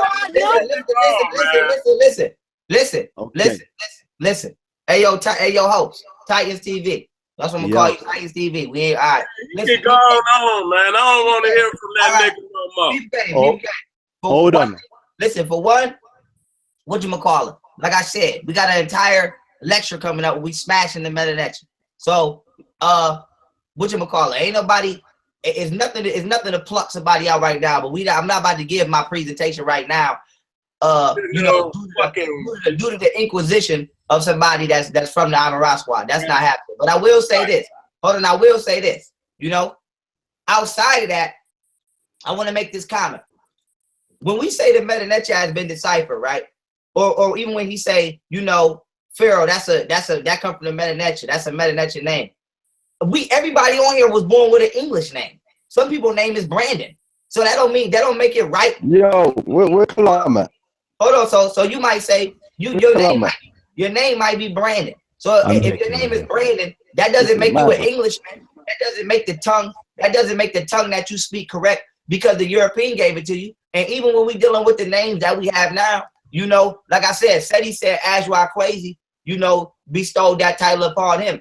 Me, I'm gonna tell you right now, I deemed myself young Pharaoh when I was 15. When I was 15, I wasn't thinking about if the meta lecture was deciphered or not. So now that I'm 23 years old and I've already cracked that code, I'm not gonna construct a label to be identified with when I've already branded it, and it's already something not only that people become accustomed to using, but I've become accustomed to using. So we have to be mature enough to be able to navigate through the mediums of right and wrong. If my name is Corey, my family not gonna stop calling me Corey because it's a white name. That's how they identify me. So if my name is Pharaoh, people are not gonna say, "Oh, how you talking about your name is Pharaoh?" And you talking about your medication not deciphered, but that's a European name because that's what people call me. Shit, I don't know. Pharaoh, we hear that. We hear that. We hear that. Let's. I'm gonna end on this. Nobody knows. We have to be mature enough. We have to be mature. With intellect comes maturity. Nobody knows the original language because you're not old enough to know. Period. Now let me end on this. When we say the meta lecture is deciphered, right? How can we have so much confidence in something that clearly is void of potency? So let me give you an example, right? And like I said, I have hella examples, but these is just the only two that I'm gonna keep throwing out there because nobody can get past them. If we say the meta lecture was deciphered, right? And we say Khufu and Khafre, right? And pharaohs in the 4th dynasty, father and son, allegedly built the pyramid and Sphinx, then why is the pyramid and Sphinx older than the motherfuckers who allegedly built them? That doesn't make any sense. And then also, if we say, how was the pyramids built, right? You don't think that they left blueprints on how to build them? So why has nobody deciphered any hieroglyphical text that tells you how to build a pyramid? And then for 3, right? Just in case somebody tried to say, oh, they did decipher it, and they tell you it was built like this. Okay, did they leave out the fact that over 250 geologists, actual geologists, okay, had to pump out millions of tons of gallons of water from the basement of the pyramids and the Sphinx? Now, why is this important? Because every year there's less than 4 inches of rain in Egypt. So it would have to have rain for thousands, damn near 100,000 years for you to fill up the basement of the goddamn Sphinx and the pyramid with millions of tons of water. So with that being said, did they build the goddamn pyramid on top of water? Because the last time there was a giant body of water in Egypt was man. So the point I'm trying to make is this. Hold on, let me prove my point.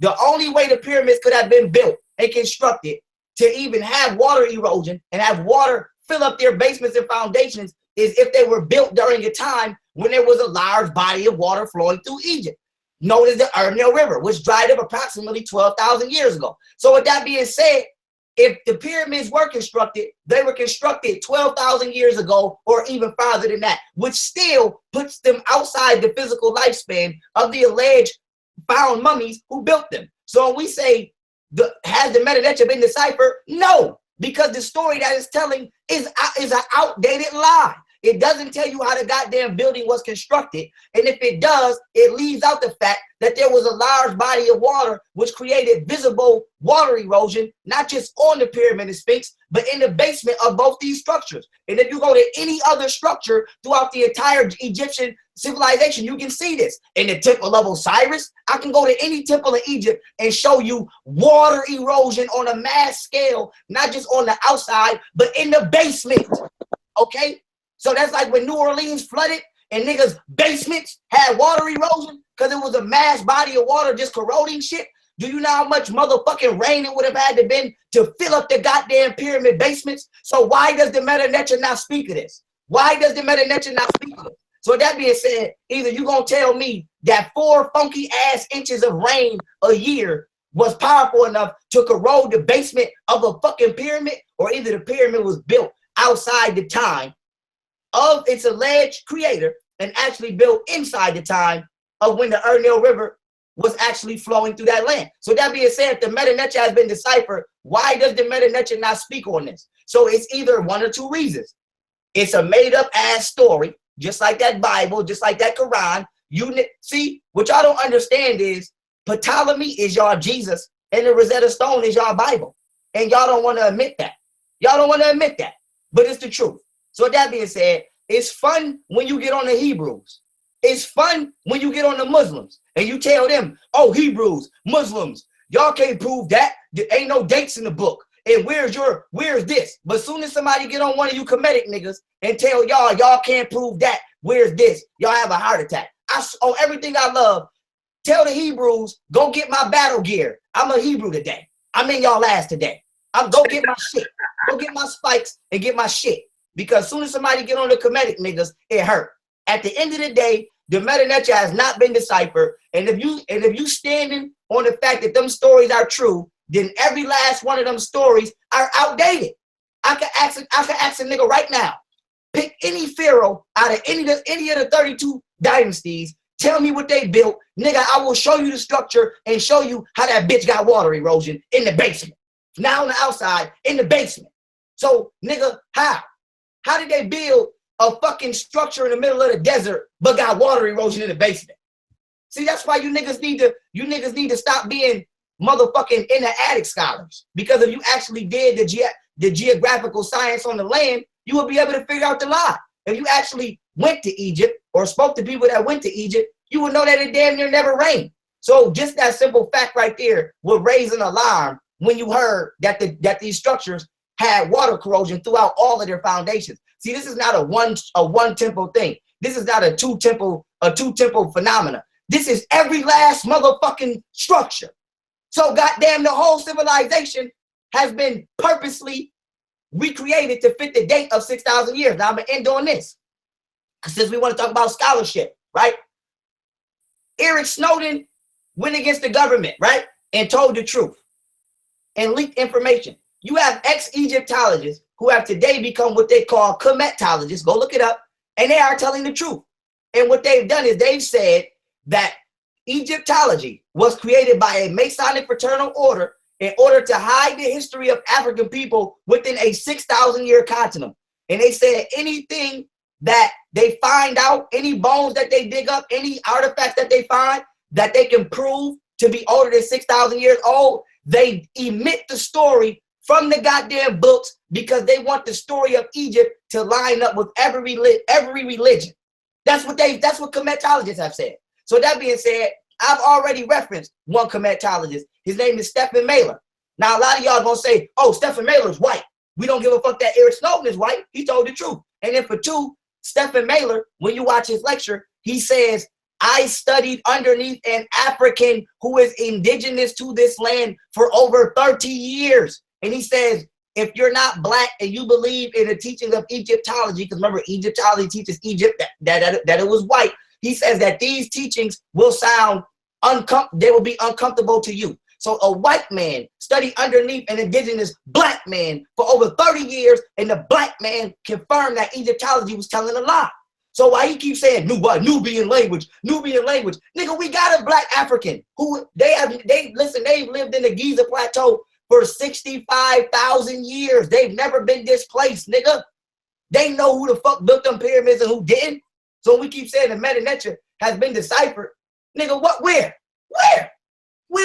So, I'm gonna end on that. We got a lecture motherfucking in London. I ain't speaking on it no more. Don't ask me shit else about no Medu Neter. Damn, nigga, you didn't obliterate it, but you didn't obliterated some motherfuckers. Bombs have been dropping. Damn, this is feeling like Baghdad. Jeez. All right, let me just, my brother said, Ptolemy Sutter is the new savior, is the new Jesus Christ, and the Rosetta Stone is the new Bible. Oh my days. Listen, Pharaoh's going in. And you know what? I have to confirm, I can't even be biased or say certain things and not confirm what the young brother is saying, because you know what?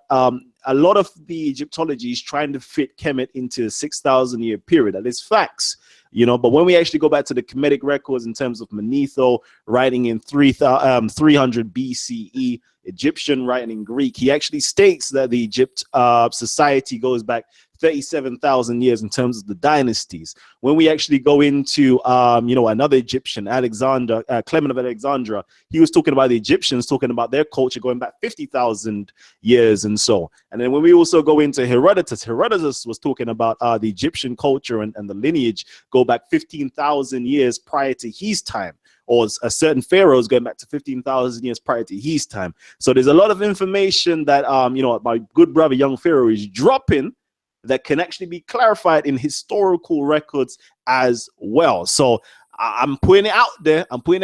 So all my Kemetic brothers out there could do some research, come back, and ask our brothers some real tough questions when it comes the time of the lecture and the debates and so forth. Like, you don't need to actually get clued up before you can come and actually try to be on par with my brother, young Pharaoh. I'm gonna tell you what they can do. Because I'm not speaking on the shit no more. Jeez. If you can't show me, I'm gonna be devil's advocate. Just like y'all ask Hebrews, well, if this really happened, where's the date in the Bible? If they really built any of that shit that the Medu Neter said they showed it, why don't the structures match the dates of the story? So until you niggas come with some synchronicity, nigga, we don't got nothing else to talk about. You can keep talking about, nigga, they bent the letter and put it in a tube and put it in the ocean and the bottle floated across the water and they put it out and it was the decipherment of the Medu Neter. Yeah, that's cute, nigga. But why the goddamn decipherment don't match the goddamn age of what they saying they got it on? You cannot say, they deciphered this temple wall, and on the temple wall, it say Johnny built it. Well, okay, that's cute. But it will only be correct if the temple wall was 20,000 years older than the goddamn story you saying is telling. So somebody lying. See, that's what happened when you trust the white man so much. You let him put what they call a black power battery pack in your back, and you just run around all blind faith teaching everything he said. Period. You know what? Hold on. Before I get sidetracked, let me do this because I've got a job to do right here. My job right now is to alert everybody over here in the UK, first and foremost, that my good brothers, young Pharaoh and SETI. SETI is going to be live in the UK on the 1st and the 2nd. Okay, 1st and the 2nd. This is going to be in West Indian Cultural Center. This is in North London. You can go straight to the Eventbrite's page right here, and you can purchase your tickets. Literally, I'm doing it right now. Hopefully, you can see it. Purchase your tickets. There's a live stream presentation which you can purchase. Young Pharaoh is going to be definitely on that, and the door admission is literally $36 plus $3. That might just end up to be about £30 itself. So it might be about $40 on here, but about £30 when you actually buy it, when you go through and buy it. So please get your tickets from now. Get your tickets not only for yourself, get it for your partner, get it for your friend, get it for your children, because this is going to be some life-changing, powerful information. You're actually going to see the God himself, the General SETI in the building. So please purchase your tickets. I'm telling you now, okay? I am not answering my phone on the day. Don't call me and say, yo, Cal, like, I know you got some spare tickets on you. No, it's going to be sold out by the time it comes on the day. There ain't no paying on. Don't even attempt to come and pay on the door, because we already know. I've seen the numbers already. I've seen the numbers that's hitting me up in my emails, hitting me up via YouTube and so forth. So I already know it's going to be sold out. We might even have to just open the door, get a second presentation thing going on. What's it called? That projector screen going on outside, so people could stand outside and actually watch what's going inside. So I'm telling you from now, go and purchase your tickets before it's sold out. It might even be sold out tomorrow. So purchase them as soon as possible. That's what I'm saying to you. All right, let me go back. All right. We're getting it in. So you know what, Pharaoh, I got to come back to you before I go back to SETI, because I need to know when you are coming on, okay, and doing your presentation. You're going to be doing a 2-day presentation. What shall the people be expecting? I mean, for the day one, they can expect us to smash that Meta Net Child. Period. That's what they can expect. See, we not like I said, I'm not on here to go back and forth with nobody. Especially from the On the Rock Squad at all. We just right. That flat out. At all. I have no will at all to entertain anything coming. And let me add this for the future, for anybody out there that's viewing, we're not extending our energy in that direction. So I don't give a damn if they're good friends. This go for everybody, because I know there's a lot of people that's watching. We don't fuck with them. So if you fuck with them, then don't call us, because we don't want no interference like that. That has been our policy since that time period. It has been successful, and we will continue to do that. So if that relationship with those individuals is precious, then fuck with them. But this operation over here, non-confrontational, just informational, nigga, if you all that the fuck you say you is, then nigga, spark that shit off. Let me see the numbers. Let me hear the rally cry from the people that this nigga got the shit. Other than that, nigga, you gonna have to stand on your own fucking two. You won't be leaning on us to get no motherfucking hits. That's just the bottom fucking line. So again, and I'm leaving, that we are not in no, where we gonna be online, on Blog Talk, or anything with individuals of that nature that is trying to do crazy shit to us. We're not fucking with. That's to keep the peace, and it's been working, and we're gonna continue to do that. So if that's your side of the fence, stay on that side of the fence. Don't bring that shit over here, because that shit right there, that nigga ain't big enough to come on any channel and say shit to me or Pharaoh. You gave that nigga an opportunity to really take shots at niggas that's way above his motherfucking level, especially me. And I ain't saying it in that respect. I'm just talking about from the age fact. You know what I'm saying? To be calling me no motherfucking nigga, this, that, and the third. So as a moderator, I expect you to respect that and don't just treat me like I'm just any one of the niggas. No, I got some age on me. So y'all niggas got to respect that. That's so right. That's the general right there. Motherfuckers is talking nigga. That's over with, because you're not big enough to get on this motherfucker and say nothing to Pharaoh, let alone me. You know what I'm saying? So that's why I'm saying most of the time these little fuck boys get a shot is because we make a mistake and give these niggas a shot. So you know what I'm saying? We gotta let the little mouse get a piece of the cheese too. You know what I'm saying? But I'm gonna end on that, dog. You know what I'm saying? Ain't no clamor. I got a question. Okay. So you see me, I'm one of them on the ground people, you understand? All right, so I wanna know what's my people. I told SETI earlier, my people them are just around the corner. So what are my people them gonna be getting from this on a day-to-day basis? What would they learn that they can move forward? I ain't gonna hold you up. I ain't gonna say like I I don't care, but I don't really know who you are. I don't, you know what I'm saying? I've never heard of you.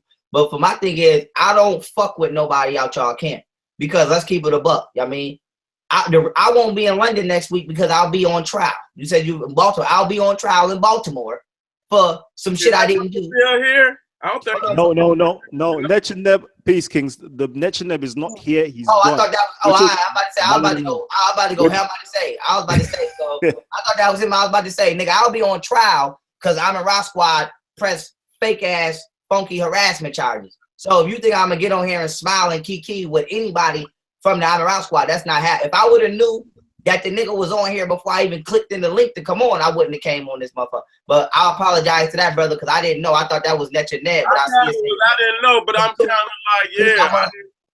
Oh yeah, no, he's not in that squad. No, I'm from London. This is the UK family. This is the London family right now. So the London family, the street niggas right about now want to know when young Pharaoh and SETI touch down, what we expecting right about now? What's the energy gonna be like? Let us know. That's right. Hold on, let me let you. I ain't know. I thought you was that other.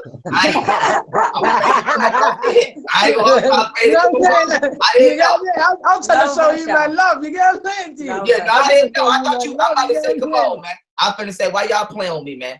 Come on, man. Now, what about Pharaoh out here? Yeah, so right. I want to hear you speak on it. But as I was, answering back to the questions, y'all can expect anywhere we go, it's hot. It's fire.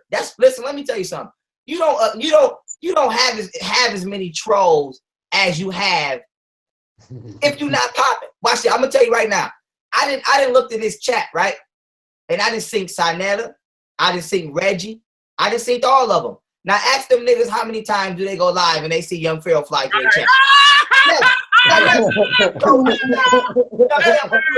ain't never went on that nigga shit. I don't even know when them niggas go live. I don't even know. And I'm just being real. So this goes to show when you hot, everybody want to come warm their hands up, baby. So when this London shit, let me let y'all know something. When I'm done with this fuckery, because niggas will get on here and talk about how the meta netch has been deciphered and niggas ain't still nigga, the meta netch has been deciphered and all of that, but you still go to the white man and lie and try to get a nigga locked up for saying it ain't been deciphered. So that's why I'm not debating people. Because the last time I tried to tell somebody the meta netch wasn't deciphered, now I'm gonna be on trial for harassment. So that being said, shit, it's been deciphered, nigga. You can have that money though, man. You're messing with their money, man. You know what I'm saying? They're selling this, so you're messing with their money. My thing is, y'all know what it is. And after, listen, we're gonna do the lives. I'm gonna be on the live stream cracking heads. Said he gonna be cracking heads, and after this is done, we gonna double right back. So it ain't about nothing. But with that being said, on day two, I'm gonna give a never before seen power. I'm creating my shit.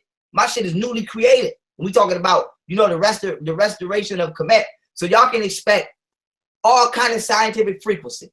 You see, why we the greatest of the great? Because you have historical scholarship and you have scientific amazement together. See, so when we talking about Kemet, said he gonna bring you the historical intellectual foundations of Kemet, and I'm gonna give you the scientific understanding of Kemet. So I give you an example. Said he might say, okay, this is the statue of Billy. And I'm gonna say this statue is made out of this, it emits this many frequencies. They used to do this in front of it, and here's the proof. Bang. So when we're talking about the restoration of signs of Kemet, even when you say a sarcophagus, right? A sarcophagus is made out of alabaster. Okay, and anybody who deal with music and sound and tonal frequencies, alabaster is meant to vibrate octaves of sound higher. So every sarcophagus wasn't a coffin. Some of them was meditation chambers. But I'm gonna give y'all that heat on April 2nd. So with that being said, you get your motherfucking live stream ticket. Goddammit, you take your ass to youngpharaoh.eventbrite.com. You get your live stream tickets for April 1st, April 2nd, and you watch us get y'all that work. That work that niggas was not trying to give y'all because they couldn't.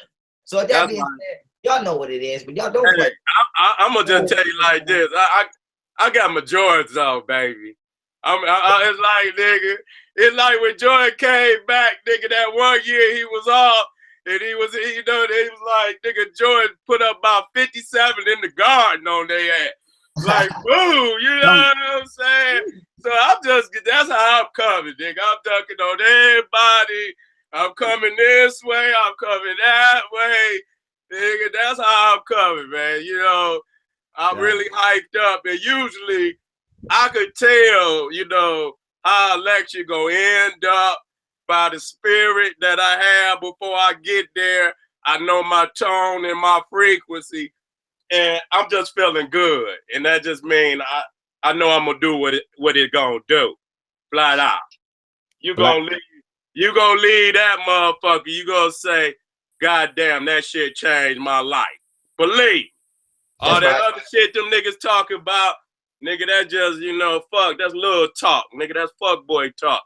You know what I'm saying? I'm just gonna be 100, but that's neither here nor there. They mad now, cause you see, when you got an opportunity to be on the motherfucking team, you should act right. But when you get these ranks and files confusing, you see, you got and that's what's happening with motherfucker. And then I exile your ass, you see? And your ass, so I got motherfuckers right now today. I done exiled over 8 years ago, and them bitches, you know, they didn't envision I would be as powerful as I am. Nigga still crying. Nigga still crying from 8 years ago because I didn't exile their ass from the community. So nigga, learn how this rank and file shit go next time, nigga. You know what I'm saying? I'm on my way to London. This nigga wrapped up and shit, I'm on the corner. Bitch, that's what I'm talking about, man. This is an international affair, nigga. Stay where you at. Leave this big shit to big niggas. What up, Pharaoh, man? Jeez. Listen, SETI's coming over for his Zed Festival. That's what he's going for. He's going for his Zed Festival. He's going for his 30-year run. Niggas can't hold him back. You tried to hold him back, but he ain't being held back. He can't hold him back. I'm impressed, man, because this nigga Pharaoh, he got the python on them niggas right now, man. You ain't even, them motherfuckers can't even breathe, dog. Jeez. And listen, you know what I'm gonna say, what I want to ask, because I know a lot of my audience wants to know. They want to know, and they always ask me like, "Yo, Cal, like all the debates go south. Why do they always go south? You should go there and moderate." Blah blah blah. You know what? I want to know what is, you know, who have you got in your sights? I know Pharaoh, you've been having Polight in your sights to debate. I want to know, SETI, who do you have in your sights to actually debate? Who can actually be your equal? If there is such a thing as your equal, who would you actually like to debate and get your information out to and across? I'm glad you asked me. Let me clean that Polight notion up real quick. I don't want nobody going on the incorrect. You know, I want to let everybody, because they might see this and think, Pharaoh trying to debate Polight. We were going to do a debate. But the same thing that ruined the debate is the same thing that is the same answer to the question you just asked. People are not respecting the fact that we will be involved in certain events if certain people are not involved due to certain people's actions. So, you know, I respectfully requested that, you know, that it be an independent debate. That it be me and him can set up the debate. No other niggas, those niggas know who they are because they don't fuck with me, I don't fuck with them. I want them to go their way, I want to go my way. That rule was breached. As you can see, the nigga had from Umar Squad of all niggas on his live stream. Like them niggas ain't just pressed hella charges on. Fake ass charges at that. So that was strike one. Strike two was I asked the nigga to let's be intellectual. No degradation, no comment statements. I won't talk about what you got going on in your personal life. You won't talk about what's going on in my personal life. We'll stick to the information. That line was was also breached, as well as the fact that I came on the man channel to accept a debate. And it was already 3-4 motherfuckers waiting on there to ambush me into a little miniature debate. So all my terms were broken. So that debate is not going down. So that being said, if it was going down, I've already cracked his head just like anybody else said already. So on his meta nature. So I want to let everybody know. And when it comes to me, the only person in my sights is a European scholar with university level credibility. Because when you debate niggas, when they lose, they do sinister shit. okay? Like Black Power on you, and then call the European on you behind everybody back. So I will no longer be engaging in black people and certain alleged black scholars because they're more devious than the motherfuckers that we supposed to be banging on. So the only enemy of my eyes, informational wise, would be a university level scholar. All right, which I had a debate lined up with a university level biologist, and the nigga Amara Squad niggas sabotaged that. So when we say why won't I debate them, they have a track record of doing fuck shit. So to best, keep the peace, I'm gonna avoid them, they're gonna avoid me. So that being said, I'd rather go straight at who we supposed to be banging on. So if any wickedness happened, I can have an understanding in my heart. Damn, the white man fucked me over.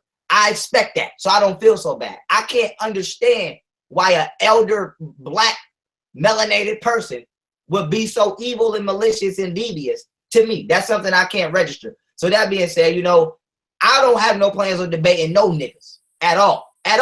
So with that being said, I want to clear that up about the Polight. I don't want nobody on here thinking that we ain't doing shit. We ain't doing nothing. That nigga got enough niggas in his circle that I don't fuck with that he can debate. So that being said, that's my answer. Now I'm gonna let SETI do his thing. Hey, listen. I ain't no egotistical nigga. Maybe I am. Maybe I got a right to be. Honestly, if I'm at the top of my game, I just can't see being beat. I'm just, and when I look around, I have to look at motherfuckers' resume, where they at, who they done came up under, what intellectual properties have they brought to the community thus far, how long they have been in the community and shit. And I mean, a boss got to do boss things. And when I look at my resume, I have to throw my resume around. Now, as far as I know, in this generation that I'm in, I'm the only one that had direct contact with Dr. Ben and Dr. Clark on that level. I don't know nothing about these other niggas because I just don't see it. I can show you, man, from year after year, from 87, 88, motherfuckers can say whatever the fuck they want. Nigga, I done had, the being under Dr. Ben and Dr. Clark and, studying, having damn near 30 years up under my belt, man. I don't see nobody with a resume like that. Nah, that don't mean that's everything. I'm talking about also with the stellar performance. How to move the crowd and just laying this shit down like a business supposed to be laid down, where now you got motherfuckers selling shirts everywhere, selling jewelry everywhere. You got RBG niggas doing music and shit. Let's be real, man. When you look at the other motherfuckers out there, who was pushing underground RBG rap? It wasn't this man. It wasn't that man. You know what I'm saying? I seen what a nation was.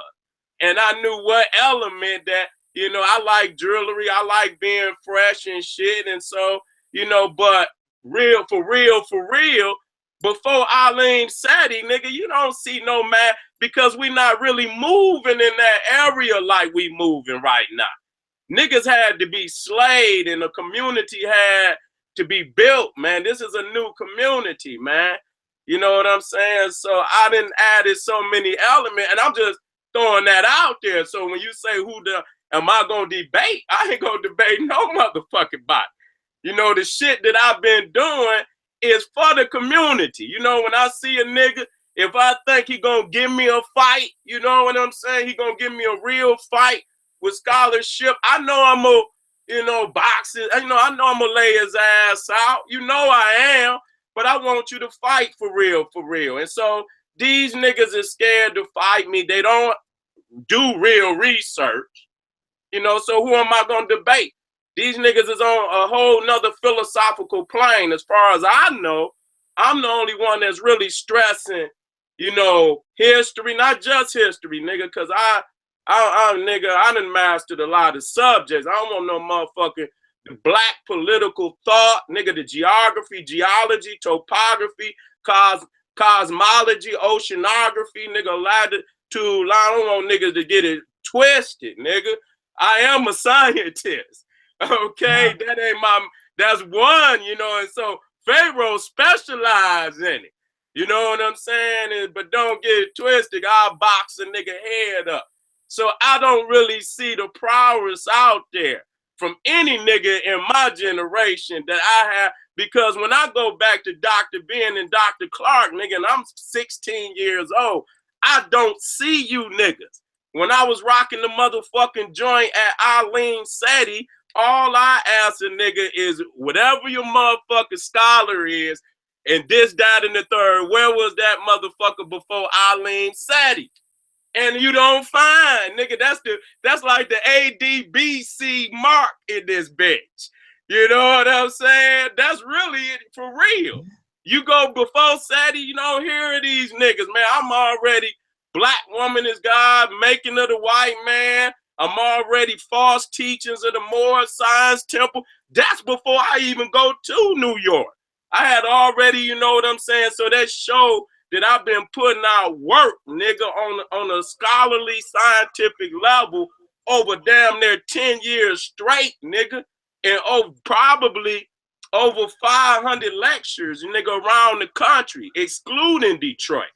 You feel me and shit? So why these niggas benefiting from the groundwork that I laid? Now, I'm just speaking for my own gen. I know Pharaoh saying the same. I'm speaking for my, you know, that's supposed to be my peer. Nigga, you ain't in my lane at all, period. And so I don't have no confusion about that. None of them niggas can debate me on the area of history, black politics, for real, on some guerrilla shit. Them niggas is not there. I don't give a fuck what you talking about.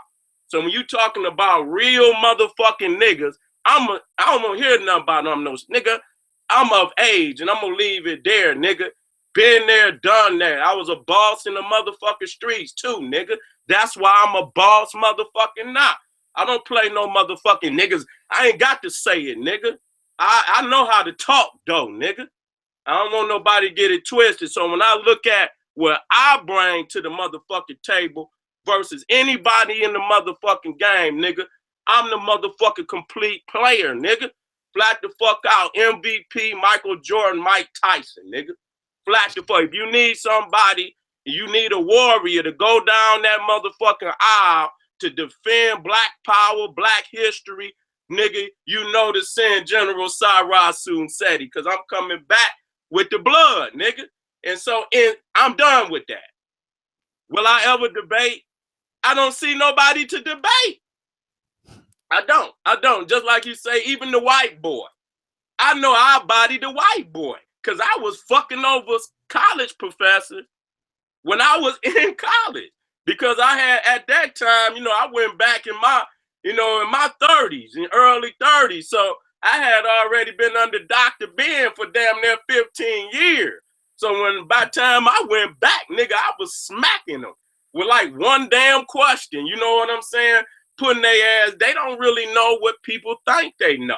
You know, them goddamn college professors, man, nigga, they getting these motherfuckers from other degrees and just giving them a goddamn class. They don't know the material. They just teaching based on somebody handing them a little curriculum. They haven't read the books. So, you know, even a lot of them college professors, they know the level of where I'm at and the level where they at. And even though they got that degree, they never embarrass their motherfucking self by fucking with a guerrilla historian like me. Because I'm going to slay their ass, and they know that. So, I mean, I want a big motherfucker. I want a motherfucker so big that to when I slay that motherfucker, you're going to hear them bitches crying all over the world. It's going to be like when they nailed Jesus to a goddamn cross. You know, for real. I'm just going to be real. You know, I'm going to end on this and let Pharaoh go. For me, I'm going to tell you at this point, because I love my people. When I do this shit, when I teach, I always want the presentation to rock the fucking world because this is our culture. And you know, this, you know what I'm saying? This is what the fuck we got to project to the goddamn youth. You know what I'm saying? I done lost my motherfucking thought. I'm talking shit. You know what I'm saying? I'm real on my shit, though. I'm real on my shit. I you know what I'm saying? I had a thought in the back of my head trying to shoot 2 bullets up in that chamber at one time. You gotta be like that, but I just, you know, one of them bitches jammed up. One of them motherfuckers jammed up there, back up there. But that's just talking shit, you know what I'm saying? But for real, it got to be a megalithic motherfucker like the Pope. You know what I'm saying?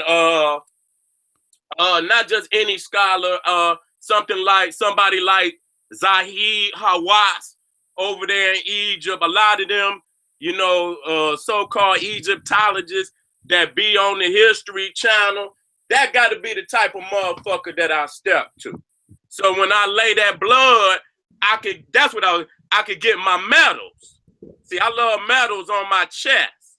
And so these little niggas is no longer metals for me.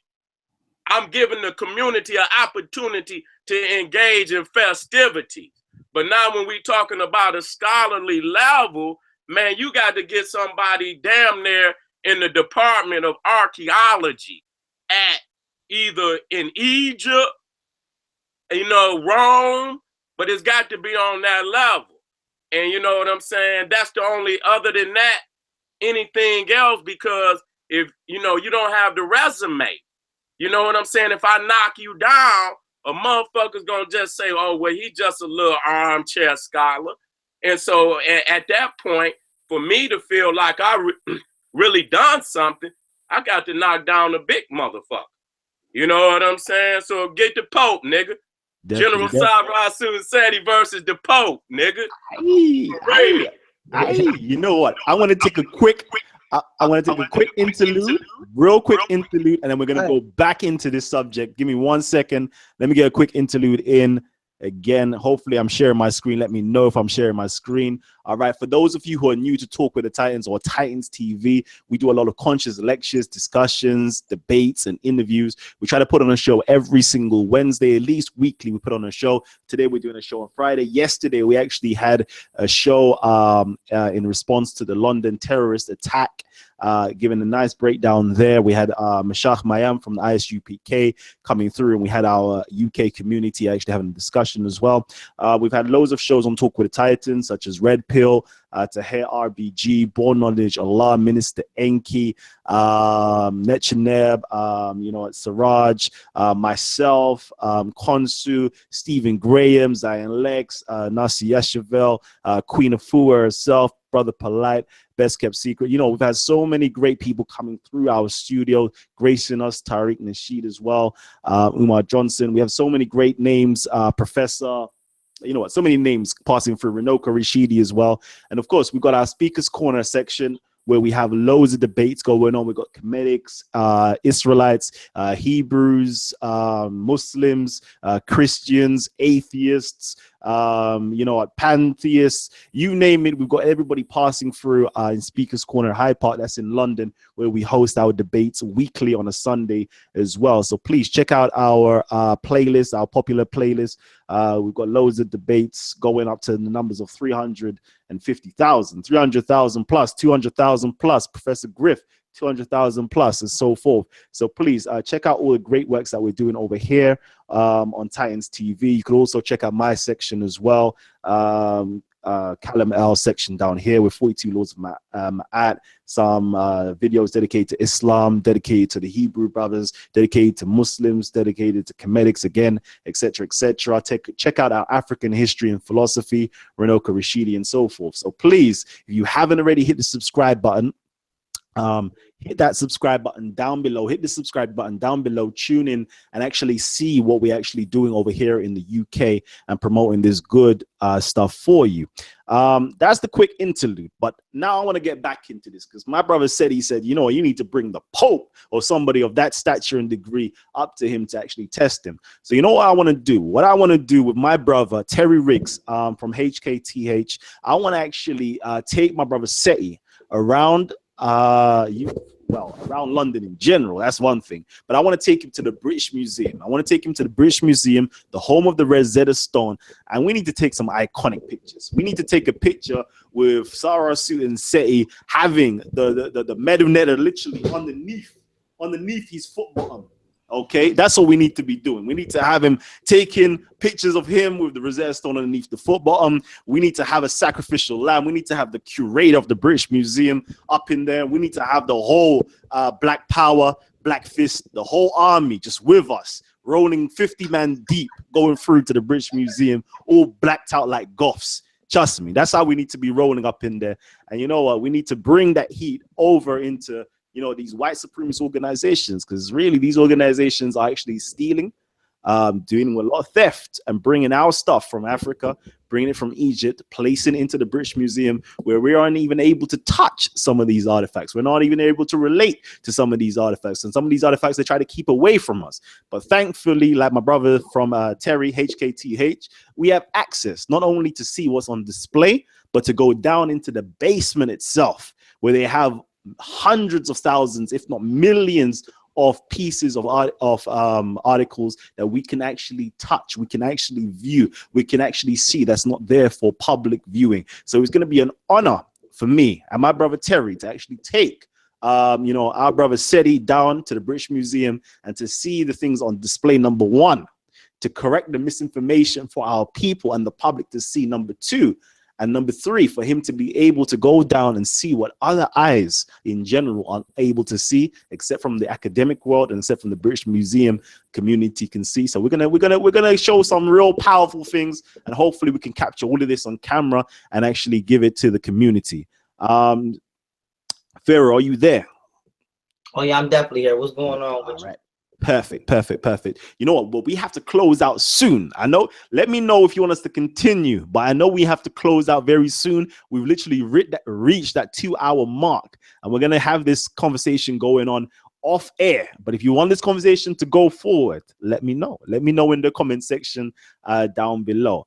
Now, Pharaoh, I know you got something for us. Tell me, man. I know I want to open this up where, you know, we've got panel members right now, actually. Furthermore, we've got panel members. Let me not be selfish. I've been selfish so far. I've been letting our audience enjoy the conversation with you, my brother Netch and Neb. They like that. They like to see the interaction, the conflict going on. But I want to show some love to my brother, young Pharaoh, because he's not actually going to be touching the UK, but he will be on live stream. So please buy your tickets for that. I want to introduce our UK community. Gabs, I want to bring you in. Nams, I want to bring you in. Ras, I want to bring you in. I want to bring everybody in and show your love to young Pharaoh and to SETI, and let them know how much you appreciate the information that they've been dropping, how much you've been checking them out for how many years now you've been checking them out, and how many times you've been saying, yo, Cal, I beg you get young Pharaoh on a chat for us. I beg you sort this out, etc., etc. So show the brothers some love. Let the UK know that, you know, let Pharaoh know that the UK is standing up for him, please. Whoever wants to unmute their mic, just talk to the king. Yo. Scabs. Peace. Hear me? Peace, Pharaoh. Peace, General.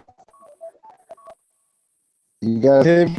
Yeah, I can hear you. I'm gonna mute my mic to make sure I'm not interfering with you. Okay. Nah, man, I was gonna say, yeah, I'm loving you guys' information. You know, I've been watching you guys for a little while now. You know, I think the General was one of the first people that I tuned into on the YouTube a couple years back, you know, when he was doing these lectures and that. You know what I mean? So I'm glad that you guys are coming down, well, SETI, and obviously going to be the lives probably, hopefully, sometime in the future. We'll have young Pharaoh down in the UK. But just to get a little question I had, I like the information that you're bringing on the gene splicing, and also the connection with our black genetics and the universe. The type of information I'm into now, especially the gene splicing, because I want to know how the different races and how different people came about. So if you got any info that you want to drop right now on some gene splicing and some interaction with the universe and our genetics, trust me, that'd be great, man. Oh yeah, I mean, much love. I definitely appreciate that. And, you know, I mean, that's kind of my area. That's kind of my department right there. And I got a PowerPoint presentation I gave titled Genetic Reincarnation. That's going to be available on my site probably within a week from the 27th. So my site is theblackwomanistgod.1. You can go in there and grab that. I go step by step the entire genetic engineering process of the excuse me, of the Caucasian race and all the races. So you don't want to miss that. But long story short, you know, when you're dealing with what it takes to you know, genetically engineer an organism, what people have to understand is all you need is the let's say the egg, right? For latent terminology. All you need is the egg or the female of the species that you wish to splice. And from there, you extract the nucleus out of the egg. Now, for those of you who may not know what a nucleus is, you know, people like to say, okay, the nucleus is in the middle of a cell, blah, blah, blah. The nucleus is where the chromosome is stored. See, what a lot of people don't understand is, you know, we say you get DNA from your parents. You get your mitochondria DNA from your mother. When we deal with chromosome, right? A chromosome is your coiled up DNA strands in the middle of your cell. Your mitochondria DNA is your DNA on the outside of the cell, okay, the nucleus. So what you want to do is, as anybody that deal with science will confirm, we're not dealing with people's belief, because a lot of people believe that you're a descendant of your father, but that's not true. You're a descendant of your mother. So that being said, when you want to genetically engineer an organism, you have to extract any influential genetic material that the mothering organism of that species would even be able to contribute to the organism that you're trying to splice. And then you would have to electrically fuse it through a process called electric fusion, okay, in order to splice the foreign DNA that you've extracted from organism 1 with organism B inside of the egg of the species that you wish to be the main premise of physiological composition of what it is you're trying to create. So for example, let's say what they did with the pig, right? When they spliced the human hybrid pig, which we all can see today, right? In order to do that, you want the pig to come out more so human than let's say the pig. You know what I'm saying? You're trying to make a humanoid pig, not something that's a pig with a man face on it.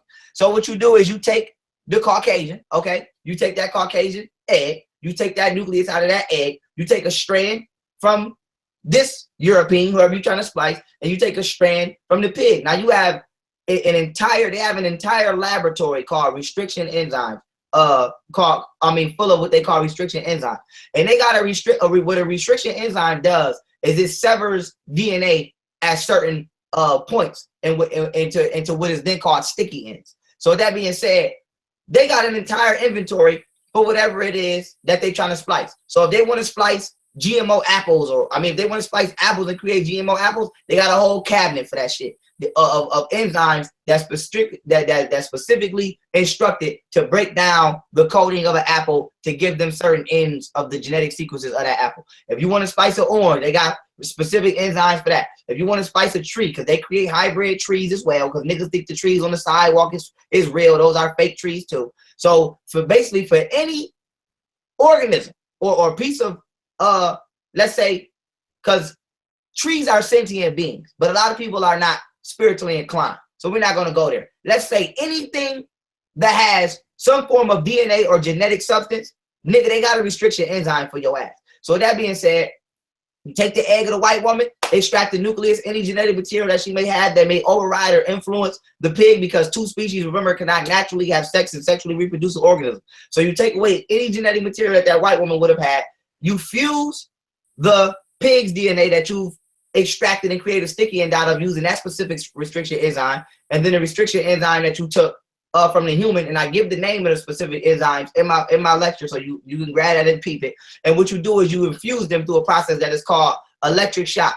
Now, the reason that you use electricity to splice and fuse genetic material is because there's no substance hotter than electricity. See, like when you're doing welding or shit like that, or a lot of people, you know, at home, I know motherfuckers that took lighters and used lighters to weld, you know, things back together. But with that being said, electricity is the only substance hot enough to actually fuse and weld two different genetic substances.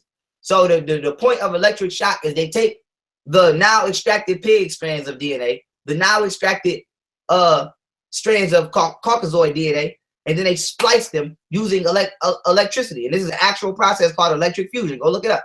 So that being said, now you have one hybrid strand of DNA. And we know by definition, a hybrid is the off product or the finished product of two totally separate organisms that are the result of genetic engineering that have come together that would have not naturally come together. So that being said, now you can see right now, this shit is even public news. They have a human hybrid pig. And according to the government, they only allow it to grow to 28 weeks. But we know that that's a lie. So that being said, we're talking about genetically engineering beings. This is not no shit that's unfathomable. You know, niggas go in the grocery store every day and you scared and don't know what to buy because everything is GMO. So when we're talking about how does the process take place, you know, these motherfuckers is on some mad scientist Pinky in the brain shit. And it's so unfathomable, you know, that people will try to dismiss it because they lack the intellect to comprehend it. See, the point of, you know, knowledge is to be mature enough to stay in your lane. See, a lot of people are so historical that they don't realize that they crippling themselves to being able to find out what's really the tactics being used by the European. You can't ask a nigga. For example, we talk about the meta-nature. Niggas so caught up on the meta-nature, if I was to tell a nigga, bruh, tell me step by step, how is a GMO apple made? A nigga couldn't tell me. You can't tell me. So that being said, you are in dietary danger every day and you don't know why. That is dangerous. See, niggas read books every day. And if I was to ask a nigga, tell me, how do you see? How does your eyes process light? A nigga couldn't tell me. So with that being said, you function in this world every day not knowing the scientific mechanical methods of how the things in this world, as well as your own vessel, is functioning and interacting back with you. So that being said, we talk about genetic engineering. That's a fact. That's not no made up shit. Nigga, you been to the grocery store lately, nigga? So that being said, you know, the government has become so advanced in, you know, genetic and biological and nuclear warfare. You know, our people, once we're done being immature and once we're done, you know, trying to think everything is a joke, only then when we realize how in a fucked up position we are. Because they got shit, you know, it's called, nuclear warfare and nanotechnology that they use, where they got shit that's the size of a motherfucking grain of rice, all right? But it's liquid, it's a liquidized substance with little pieces of nanobot technology. And you will go to the doctor and get a vaccine, and you got all kind of artificial motherfucking technology just all in your bloodstream, fucking up red blood cells, and you think that this is only shit that's on TV, you know? So, nigga, they're creating new vaccines, new viruses, new bacteria every day that are foreign to the immune system, so when they get to harmfully influencing your body can't defend. And they're also using nanotechnology to wage war on you as well. So, you know, our people, we so busy being petty and always arguing about stupid shit that don't mean nothing. It's going to be too late by the time niggas realize how far they've let the Caucasian go, period. So, you know, when we talking about genetic engineering and gene splicing, if you buy any genetic engineering book or if you go to any accredited college university and you take up genetics and you go into the branch of genetic engineering, guess what's actually, you know, a module? Motherfucking gene splicing. Huh? So, nigga, that's like if you go to school for English, nigga, a part of learning English is vocabulary. If you go to school for genetics and genetic engineering, an actual module is gene splicing, and cloning is an actual module. So when it comes to our community, you know, our community is very foolish. And it's a lot of adults actually who are stuck in their ways. They don't want anything that can take them out of their comfort zone to be presented. And people are afraid to say they don't know. It's shit I don't know. And I'll tell you I don't know. Niggas ask me certain shit about history, I'm gonna tell them, nigga, call SETI. I don't know. But when it comes to, I'm not ashamed to say that. But when it comes to this science, I got this on lock. So that being said, you know, our people, when we talk about, you know, even our interaction with the cosmos, like you asked me, motherfuckers think every day, right? A nigga thinks. Like, think about it. You woke up today and you said, I need to brush my teeth. You conjured a thought. Niggas don't even know how they think. That's scary. But a nigga come on here and try to critique some shit. Like, nigga, you don't even know how you function, nigga. So we talking about, you know, like when niggas' favorite term is, you know, that's pseudo or that's not real.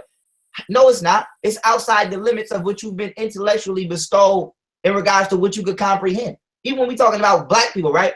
We have a natural mental connection with the universe through our dipple antennas, which are small melanated tissue receptors located within the internal external layers of our skull, okay? And these actually help us to output and input thoughts directly into the cosmos. And then we have a direct neurological brain connection with the universe through the substance or medium known as neuromelanin. And even when you look up the etymology of the word, we got melanin down pat. We got neuro. Neuro means nerves. I can go in my bin right now and put out a whole entire book called Neuroscience and break down and show you the facts. But my thing is, if a nigga study Moorish history all day, then it's not that you ignorant, but this is outside of your informational criteria. So you can't judge. You don't see the math teacher arguing with the history teacher. In school, each teacher has their classroom. But in the black community, niggas are so egotistical. If you got more kids in your classroom than this nigga, now they want to argue with you. You have no business arguing with me. Nigga, I'm the gym teacher. You can't be mad because kids like going to the gym. But you know what? The thing is that in the mystery system, what our ancestors did to even, you know, each priest was a master of 12 different subjects.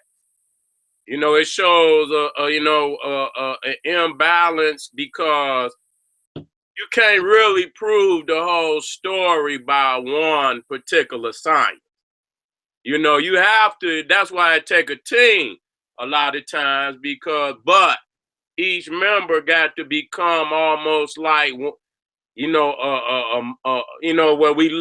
we feed off of each other to become strong in that, so that we really not weak in no area. Even though I'm doing history, I know most definitely you picking up on the history. Even though I'm not in the science, I'm picking up on that.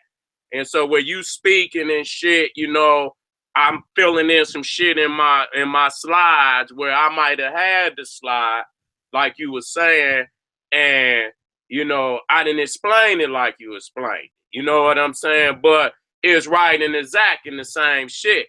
But you know, you was taught in 12 different subjects, and then you had your major, in which you really, you know, you was really truly working in and proficient in.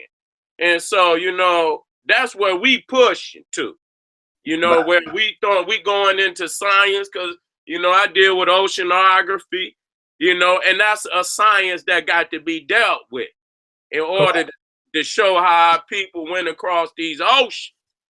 That's critical, you know, and then that correlates to the a lot of the cosmology, because as they was mapping these oceans, they was mapping these stars at the same damn time.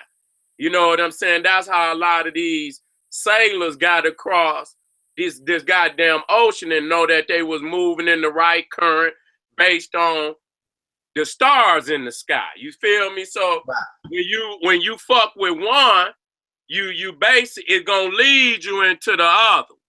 It's gonna be hard. That's for us. Now you got some people that stay in a perspective area, and like Pharaoh say, when you go into the other sciences, because they don't have no understanding of what that science is, you know, they lash out, and based on that science, it's right and exact. So that's why you got to have more than one, because when you got the main science that you know, geology, geography, topography, cosmology, you see what I'm saying? Oceanography. When you got a lot of the major sciences and they all saying the same shit, then you got a heavy argument. You got a heavy motherfucking argument, man. You know what I'm saying? Because you could go across the major sciences to prove what the fuck you saying. And so that's where I feel like, man, you know, me and Pharaoh could take this shit to the limits where none of these niggas is even dreaming, because they ain't even in that, you know, that zone. You know what I'm saying? You got to even, and so, you know, this is a futuristic adventure. Okay, as I would like to say, a fantastic voyage where, you know, it's going to be a hell of a ride. It's a better ride than what you're getting, though. I tell you that. You know what I'm saying? I like that motherfucker. I got on one roller coaster, and man, I don't know what the fuck the name of that roller coaster was. Hey, man, as soon as that bitch come out the gate doing about 60, it's like they shoot your ass out of cannon. I don't want my shit to go click, click, click, click, click, click. I don't want none of that shit. I want my shit shooting out the motherfucking gate, going up the motherfuckers, coming around there. I think it's the fastest fucking roller coaster in the world, man. It's at Cedar Point. But that bitch, soon as you come out, it's like they shot you. It'd be like, and from that point, man, it just go, it don't click. That bitch shoot up that motherfucker. You know what I'm saying? And come on around. So, you know, most definitely, this is the camp where we exploring, you know, shit that you never would dream of. The fact that you can be a part of this and do, I'm gonna end with this, and be in a camp that's taking it. It's like, nigga, we the science, we the NASA, and motherfucking Black Power, nigga, where we taking the people into the goddamn future. If this is what you see as your future, as a young community, and you studying, and y'all stuck in this goddamn 1800 history, you know what I'm saying? This is basically what you doing. You in the 1800 presentation of history, and here we breaking you out of the socket of what they did, breaking you out of that prison that you in, that mental prison. And it's gonna be hard because, again, just like Pharaoh was saying, the metal netter is dear to motherfuckers' heart. But they heard that crystal ball hit the motherfucker. You know that crystal ball that be on Granny living room table? You got to be careful with that crystal ball, baby. Because you drop that bitch one time, ain't no gluing that shit back together, baby. You know what I'm saying? And so that's what, you know, that's what's happening. And to end, again, we are coming to all areas of thought and practice. And this is an imperialistic age that we own. What does that mean? You don't have to come to us. We'll come to you, niggas. We'll be knocking on your motherfucking door. So we don't want nobody. It depends on where you at on the list. So we will be coming to your door.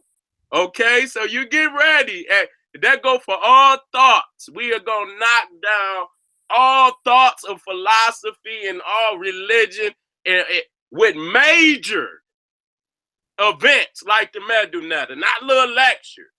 When motherfuckers get ready to present the information, it will be a major event that's gonna cause motherfuckers to come out from all over the world. Okay, so the era of little lectures is over. That's right. That's true. That's true. And I'm hearing people, you know, hollering at me, telling me that they're flying in from Amsterdam. They're flying in from other parts of Europe to come down to London just to see, not even just to see, that's an understatement, to actually be graced and see, you know, the general himself, SETI, in the building. So if you haven't got your tickets already, I don't know, Pharaoh, you might be having the click account. You know, you might have the analytics behind the page right there. You should be seeing those numbers are just being eaten up right now. So if you haven't already purchased your tickets, please go on to the Eventbrite page, because I'm telling you from now, I am not answering any phone calls. Don't ask me to sneak you in through the back door. Don't ask me to you know, you're going to pay me double for no tickets. I'm not selling you no tickets for double the price. The price is the price that you see on the website. Don't come on the day and try to pay me extra to get into the door. I'm not letting you in, because there's going to be a long queue that's going to be piled around the building. And now we're going to have to try to extend shit and actually bring a projector screen outside just because you was too late to buy or purchase your ticket online right now. That's what I'm saying to you. We'll do it all goddamn night if we got to. Goddamn, we'll just pass the baton. They start opening up goddamn lectures from way back when. I don't give a fuck. And you know what? We've got a question coming in from Respect. Respect. I know you're here, King. I know you're here. I know it's 2 o'clock. It's almost 2 o'clock in the morning. So please, like, ask your question. Just unmute your mic and ask the question. Yeah, go ahead. Unmute your mic and ask. Your mic is still muted, by the way. Go ahead. All right, cool. Yeah, bless up everyone. I might have to pause and come back to my question. So let me just give you a little bit of history of me. I'm someone that made a video called Bloods and Crips Unite, which went viral. It's got about 54,000 on the. I'm gonna have to roll straight back in, my brothers. Give me 2 seconds. All right. I got them black men duties. All right, Black Men G. I see. I know you got that. Nams, go ahead. Hi, can you hear me? Can hear you, Queen. Yes. Hi, Pharaoh, SETI, how you doing? All right, what's poppin'? I want to say I have a lot of love for the both of you. I've been like keeping up with your video, well, like trying to keep up with some of your videos, but I've got my question for Pharaoh. I'm heavy on the metaphysics as well, so I saw one of your videos recently, and it was talking about it was starting to go into astrology and the occult, and that's something that I'm also studying as well. So you was talking about the mastery systems that were used in ancient cultures, using the degrees in astrology as like the time clock in itself. So being you know exactly what you're doing by the energies that are coming in from the universe. I just wanted you to kind of go a bit more into that, if you could. Right, not a problem. Yeah, like, long story short, right? I think I know which video you're talking about, so I'm trying to recall it to my head. But if you listen, everything is like, let's say on a clock, right? For lack of, to keep it late in terminology.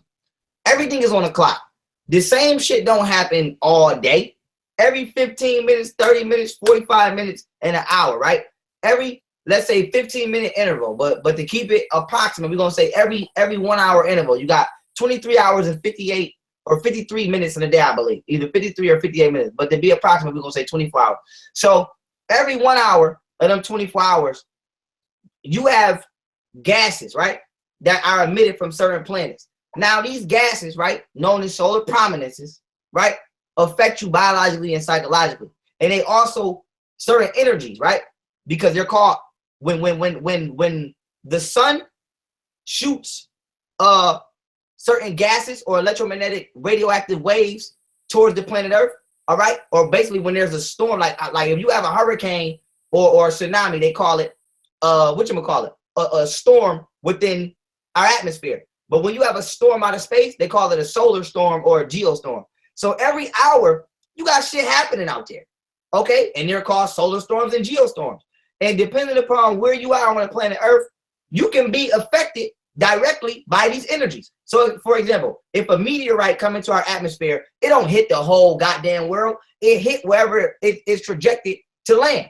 So you have certain coordinates or geographic locations where these solar prominences at certain hours of the day are trajected to land. And our ancestors knew that. And they set up entire civilizations and monumental buildings, which they constructed in specific coordinates on the planet in order to directly absorb these solar frequencies. So when we dealing with, you know, humanity today, right? America, let's say, is reverse engineered to be absorbed by a masculine frequency because the European rules patrilineally, which means man first. We had our civilizations constructed up to where we were able to absorb more of a feminine energy. Remember, science, in science, positive and negative does not mean good and bad. It means masculine and feminine. Protons are masculine, electrons are feminine. So when we're dealing with when we're talking about absorbing photons and rays of light, you have to understand our civilization and our ancient African culture was based upon astrology first. Okay, astrology first. Our ancestors are astrological. People want to talk about Egypt, they want to talk about the Dogons, but they don't want to admit or let's say acknowledge the fact that these people were astrological geniuses. Everything they did was predicated upon where they were underneath the sky map, period. So we're talking about what's wrong with our people today. We are being situated, not just, you know, in regards to our homes and our houses and how we live, but even when we pray.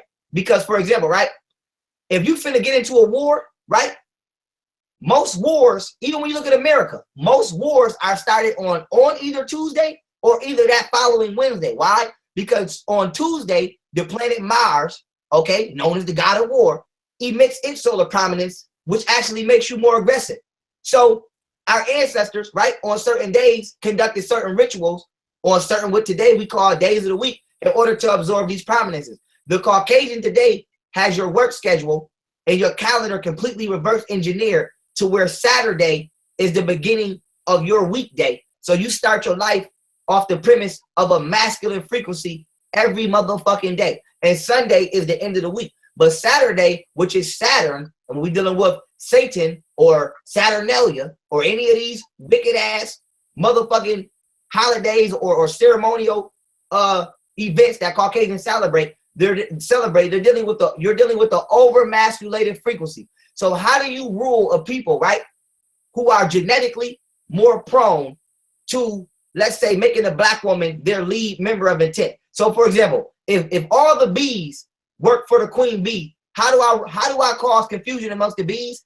I make the bees no longer respect for and want to work for the queen bee. I make the bees the leader and I make the queen bees work for the male bees. You fuck up the whole hive. So if you want to fuck up a people who are naturally connected to the solar system, you fuck up the day that they naturally supposed to be commuting certain energy. So when we're dealing with the Gregorian calendar or the Caucasian calendar or any of these Europeanized methods of telling time, when we're dealing with African people, you are living on an illusional scale of time. And we pray at the wrong times. We eat at the wrong times. We go to work on days we should be resting, and we rest on days that we should be working. And when you're dealing with motherfucking Europeans, y'all have to understand, y'all, these is not Jerry Springer European. The motherfuckers that's running this world, when you go to Washington, D.C., and you go on the Pentagon, they know this. They're not stupid.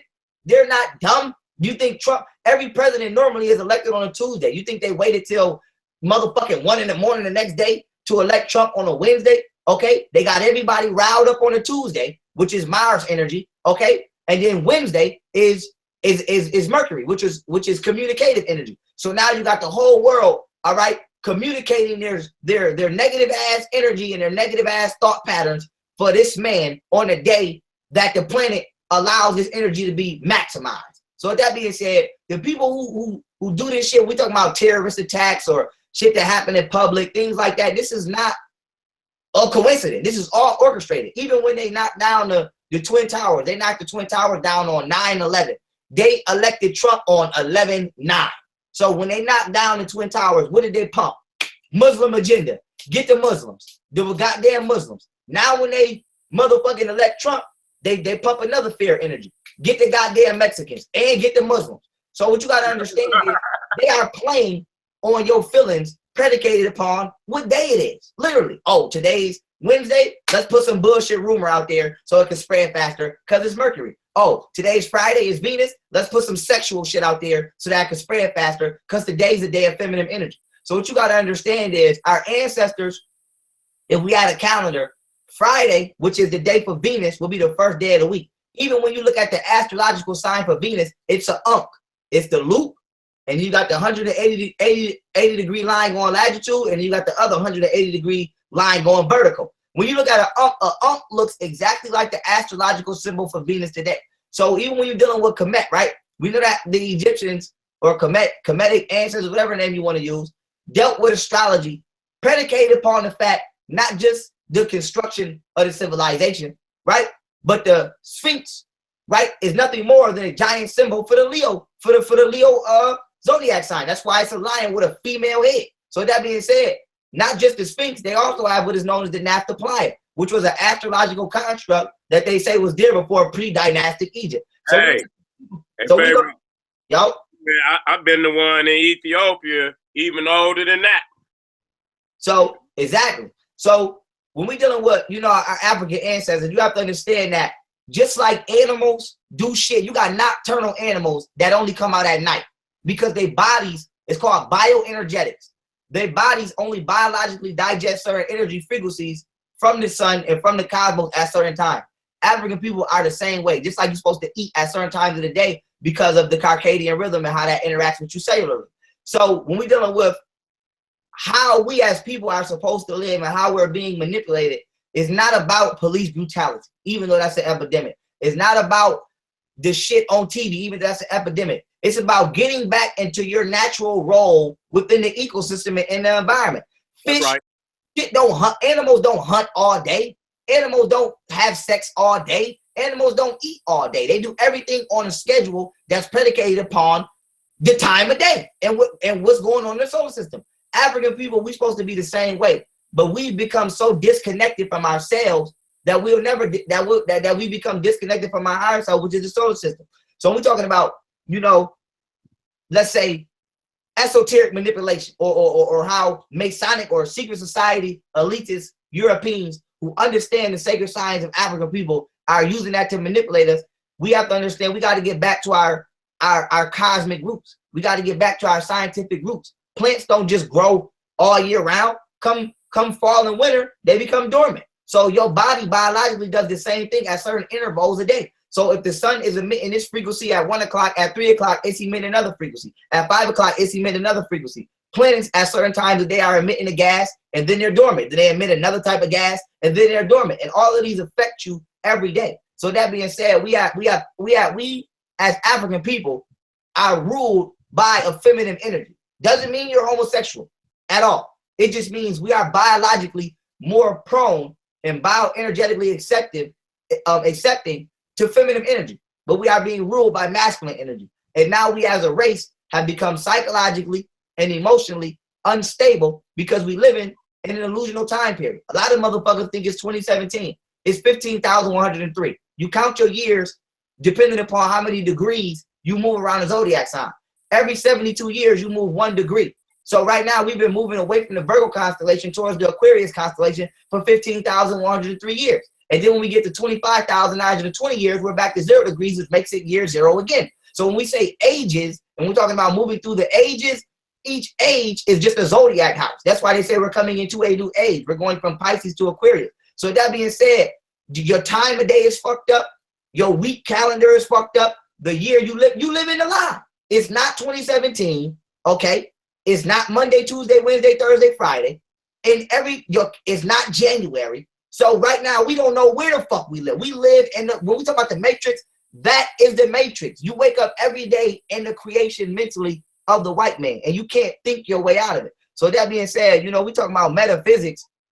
Metaphysics is an actual scientific branch of study.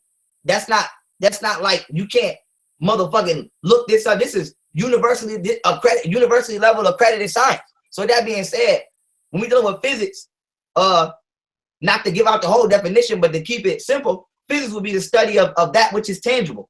Metaphysics, meta means beyond. Metaphysics just means the study of that which is beyond tangible. So when you're dealing with quantum physics or any form of science that deals with the blueprint of the universe, that's metaphysics. That's not no spooky shit, because anything that's physical had to at one point in time not be physical to become physical. God damn it, you see gas, you see water, you see ice evaporate to water to turn into gas. Okay, and then where does that gas come from? Metaphysics would be the science of where does that gas come from to even become a liquid then a solid. So that being said, metaphysically as African people, we have become displaced and disintuned where the fuck we come from, which is the cosmos. So, you know, Queen, you know, it's a lot of points and you know, understanding that our people need to have, but a lot of us, I ain't gonna say us, a lot of old motherfuckers is just displaced and they're not at a capacity to where they could intellectually digest or understand information, and they scared to step out of what they're comfortable with. You know what I'm saying? Because when we dealing with true information, next you have to deal with accountability. See, it's easy to tell a motherfucker smoking cigarettes is bad, but they don't want to listen because they don't want to be held accountable to what comes with smoking cigarettes. So it's easy for them to give you an excuse and say, oh, well, they just make me feel good, or oh, they make me feel okay. Well, nigga, when you get cancer and you die, nigga, you wanted to feel good. So when we're talking about, you know, what's wrong with African people, we can only deny our true plight so much. See, a lot of people think if we read books, we'll be a better people. No. How the fuck you think you get a scam artist, nigga? You give a fuck nigga a gun, he do fuck nigga shit with a gun. If you give a greasy nigga some info, they gonna do greasy shit. A lot of our problems as black people is we don't have morals and we don't have integrity structure, if I should call it that. You know, our problems is we're displaced so far from nature and the way we live our lives every day that we looking for the answer in all the wrong places. Information, you can memorize every fucking PowerPoint Science SETI ever gave you. Nigga, that's not gonna make you a better mother. That's not gonna make you stop being a thief. That's not gonna make you stop being a rapist. So when we talking about these faults, you have to understand these faults are being magnified, okay, by the government. So if the government knows, okay, I have psychologically and socially engineered a race of ignorant ass niggas, guess what I'm gonna do? I'm gonna make it for these niggas to go to the club on Saturday. So not only are these niggas over sexualized, not only are these niggas and they overly egotistically masculated all day, Saturday is masculine figures. So when you look at the days of the week, most niggas get killed on the weekend, which is a Saturday. And you wonder why. Because not only niggas like food, you being prepped to become what a nigga want to eat, and they put you in the oven. The government is saying we're going to give guns to these niggas, drugs to these niggas, all kind of shit. And then we're going to tell them to go to the strip club and the club on Fridays and Saturdays, which are the most sexual and overly masculine days of the motherfucking week. And you niggas fall into it every time. And then we're going to make you niggas go to church on Sunday, which is the day of the sun, right? But instead of going outside and actually sun gazing or meditating in the sun, we're going to put you inside of a house where you don't get a building where you don't get no sunlight.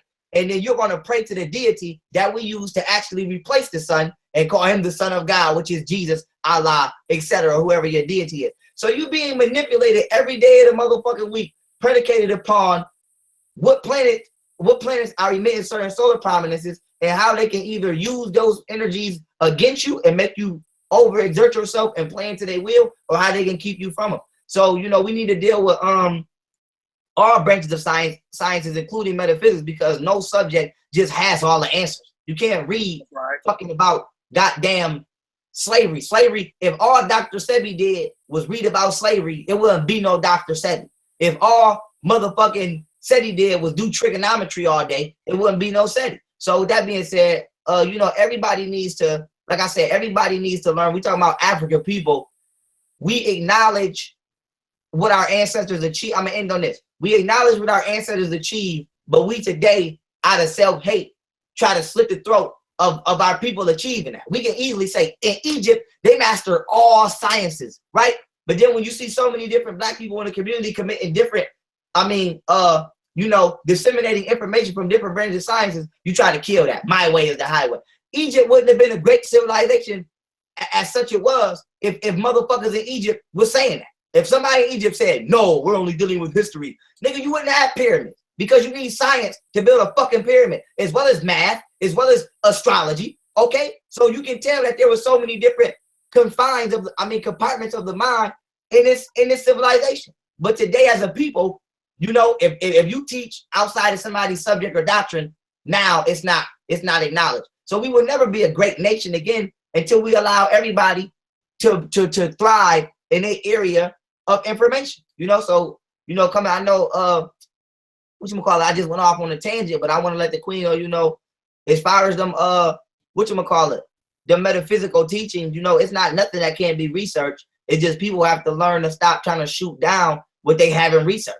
Period. I would never watch some shit that I have no knowledge in and immediately shoot it down. Now, if I got some questions about some shit that don't sound right, I'll write it down and familiarize myself with that area of study and do the research and determine whether it's fact or fiction. But I would never go to a fucking goddamn gardening class and tell a nigga, oh, you can't plant no seed and grow an apple. That's pseudo.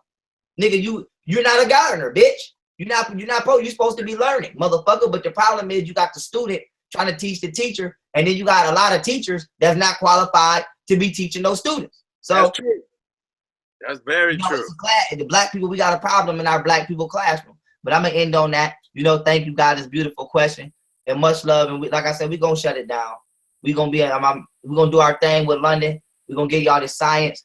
And day one, we're gonna crack that meta lecture again. And then day two, we're gonna get y'all to read the true teachings of Kemet. Period. Jeez, hey, shut down. That's gonna be an absolute shutdown. Back. Again, I know I respect you. This is what we're gonna do. We're gonna get your question answered off air because we have to close down the show. We're going on to the 3-hour mark, and that's way too long for everybody to kind of, you know, watch a whole 3-hour show. So I really want to try to break it up into 2 shows if we can do in terms of for the post edit. So what I'm going to say right now, I'm going to thank everybody for actually watching us and tuning in with us. We're going to actually continue this conversation off air. We're going to continue this conversation off air. Hopefully, if you're already tuned into us right now and you're on the panel, stay here on the panel. And we're going to be talking to SETI and Pharaoh for a little bit longer. Also, if you would like to get the link in to actually talk off air with us, there may be only 1 spot remaining, but I'm sure SETI and young Pharaoh ain't going to be spending much time. Oh yeah, bro, it's time. Yeah, it's because time. Everybody's got things. Bro. Exactly, everybody's got things to do. We you know what? Yeah, we've actually spoiled you guys. I'm not even gonna lie. I'm gonna say honestly, we spoiled you. We've given you a 3-hour-long show packed with information. Listen, we gotta save something. We gotta save more stuff for Saturday, for the Saturday event. We gotta save some more stuff for the Sunday event. We gotta save some more stuff throughout the week when we've got SETI over here. We're definitely gonna be filming some stuff. We're definitely gonna be doing some live stuff. So please, if you haven't already bought your ticket, go on to Eventbrite, type in Young Pharaoh and SETI, General SETI in London. General SETI and Pharaoh in London. It will come up straight away. You can purchase your tickets. It's only £30 if you're over here in the UK. If you're watching it over in the US, or if you're in Africa, if you're in Australia, the Netherlands, wherever you are, you can purchase the tickets on Eventbrite for £20 for the live stream. So it's not that much money, and you can get to see these kings, these gods, these slayers going in. So you know what? I'm going to shut it down right now. Thank you for everybody who's tuning in. Go ahead, General. You get a hell of a desktop. This word bigger. Mayweather shit. Pay-per-view, nigga. So you know we really giving the people, man, this shit gonna be crazy. Go on out there and get it, cause you can't be no big nigga. You not gonna come see SETI in London Pharaoh live stream. I can't believe that shit. The nigga, that's gonna be like in y'all motherfucking timeline. They gonna be like, where was you at, nigga, when SETI came to London, man? And if your ass ain't in the house, motherfuckers gonna say, man, you didn't make that. What kind of nigga is you, man? You know? Don't regret it, baby. Do not regret that shit. You know what I'm saying? Pharaoh, hey, man, tomorrow, man, I'm gonna hook something up, nigga. When we on live tomorrow, nigga, we got to talk about Compton. All right. I got to get moving, man. I got people I got to call, man. You know what I'm saying? I love y'all. London. Hey, next week I'm gonna be mobbing. Hey, I might just run up on you. You know what I'm saying? You know, I might just run up on you, nigga. You think I'm gonna run up on you. Fly the fuck out. So I'll be in London real soon. Motherfuckers check for me. Man, it's going down. Black power. Hey, Pharaoh, I'll get with you, Mike.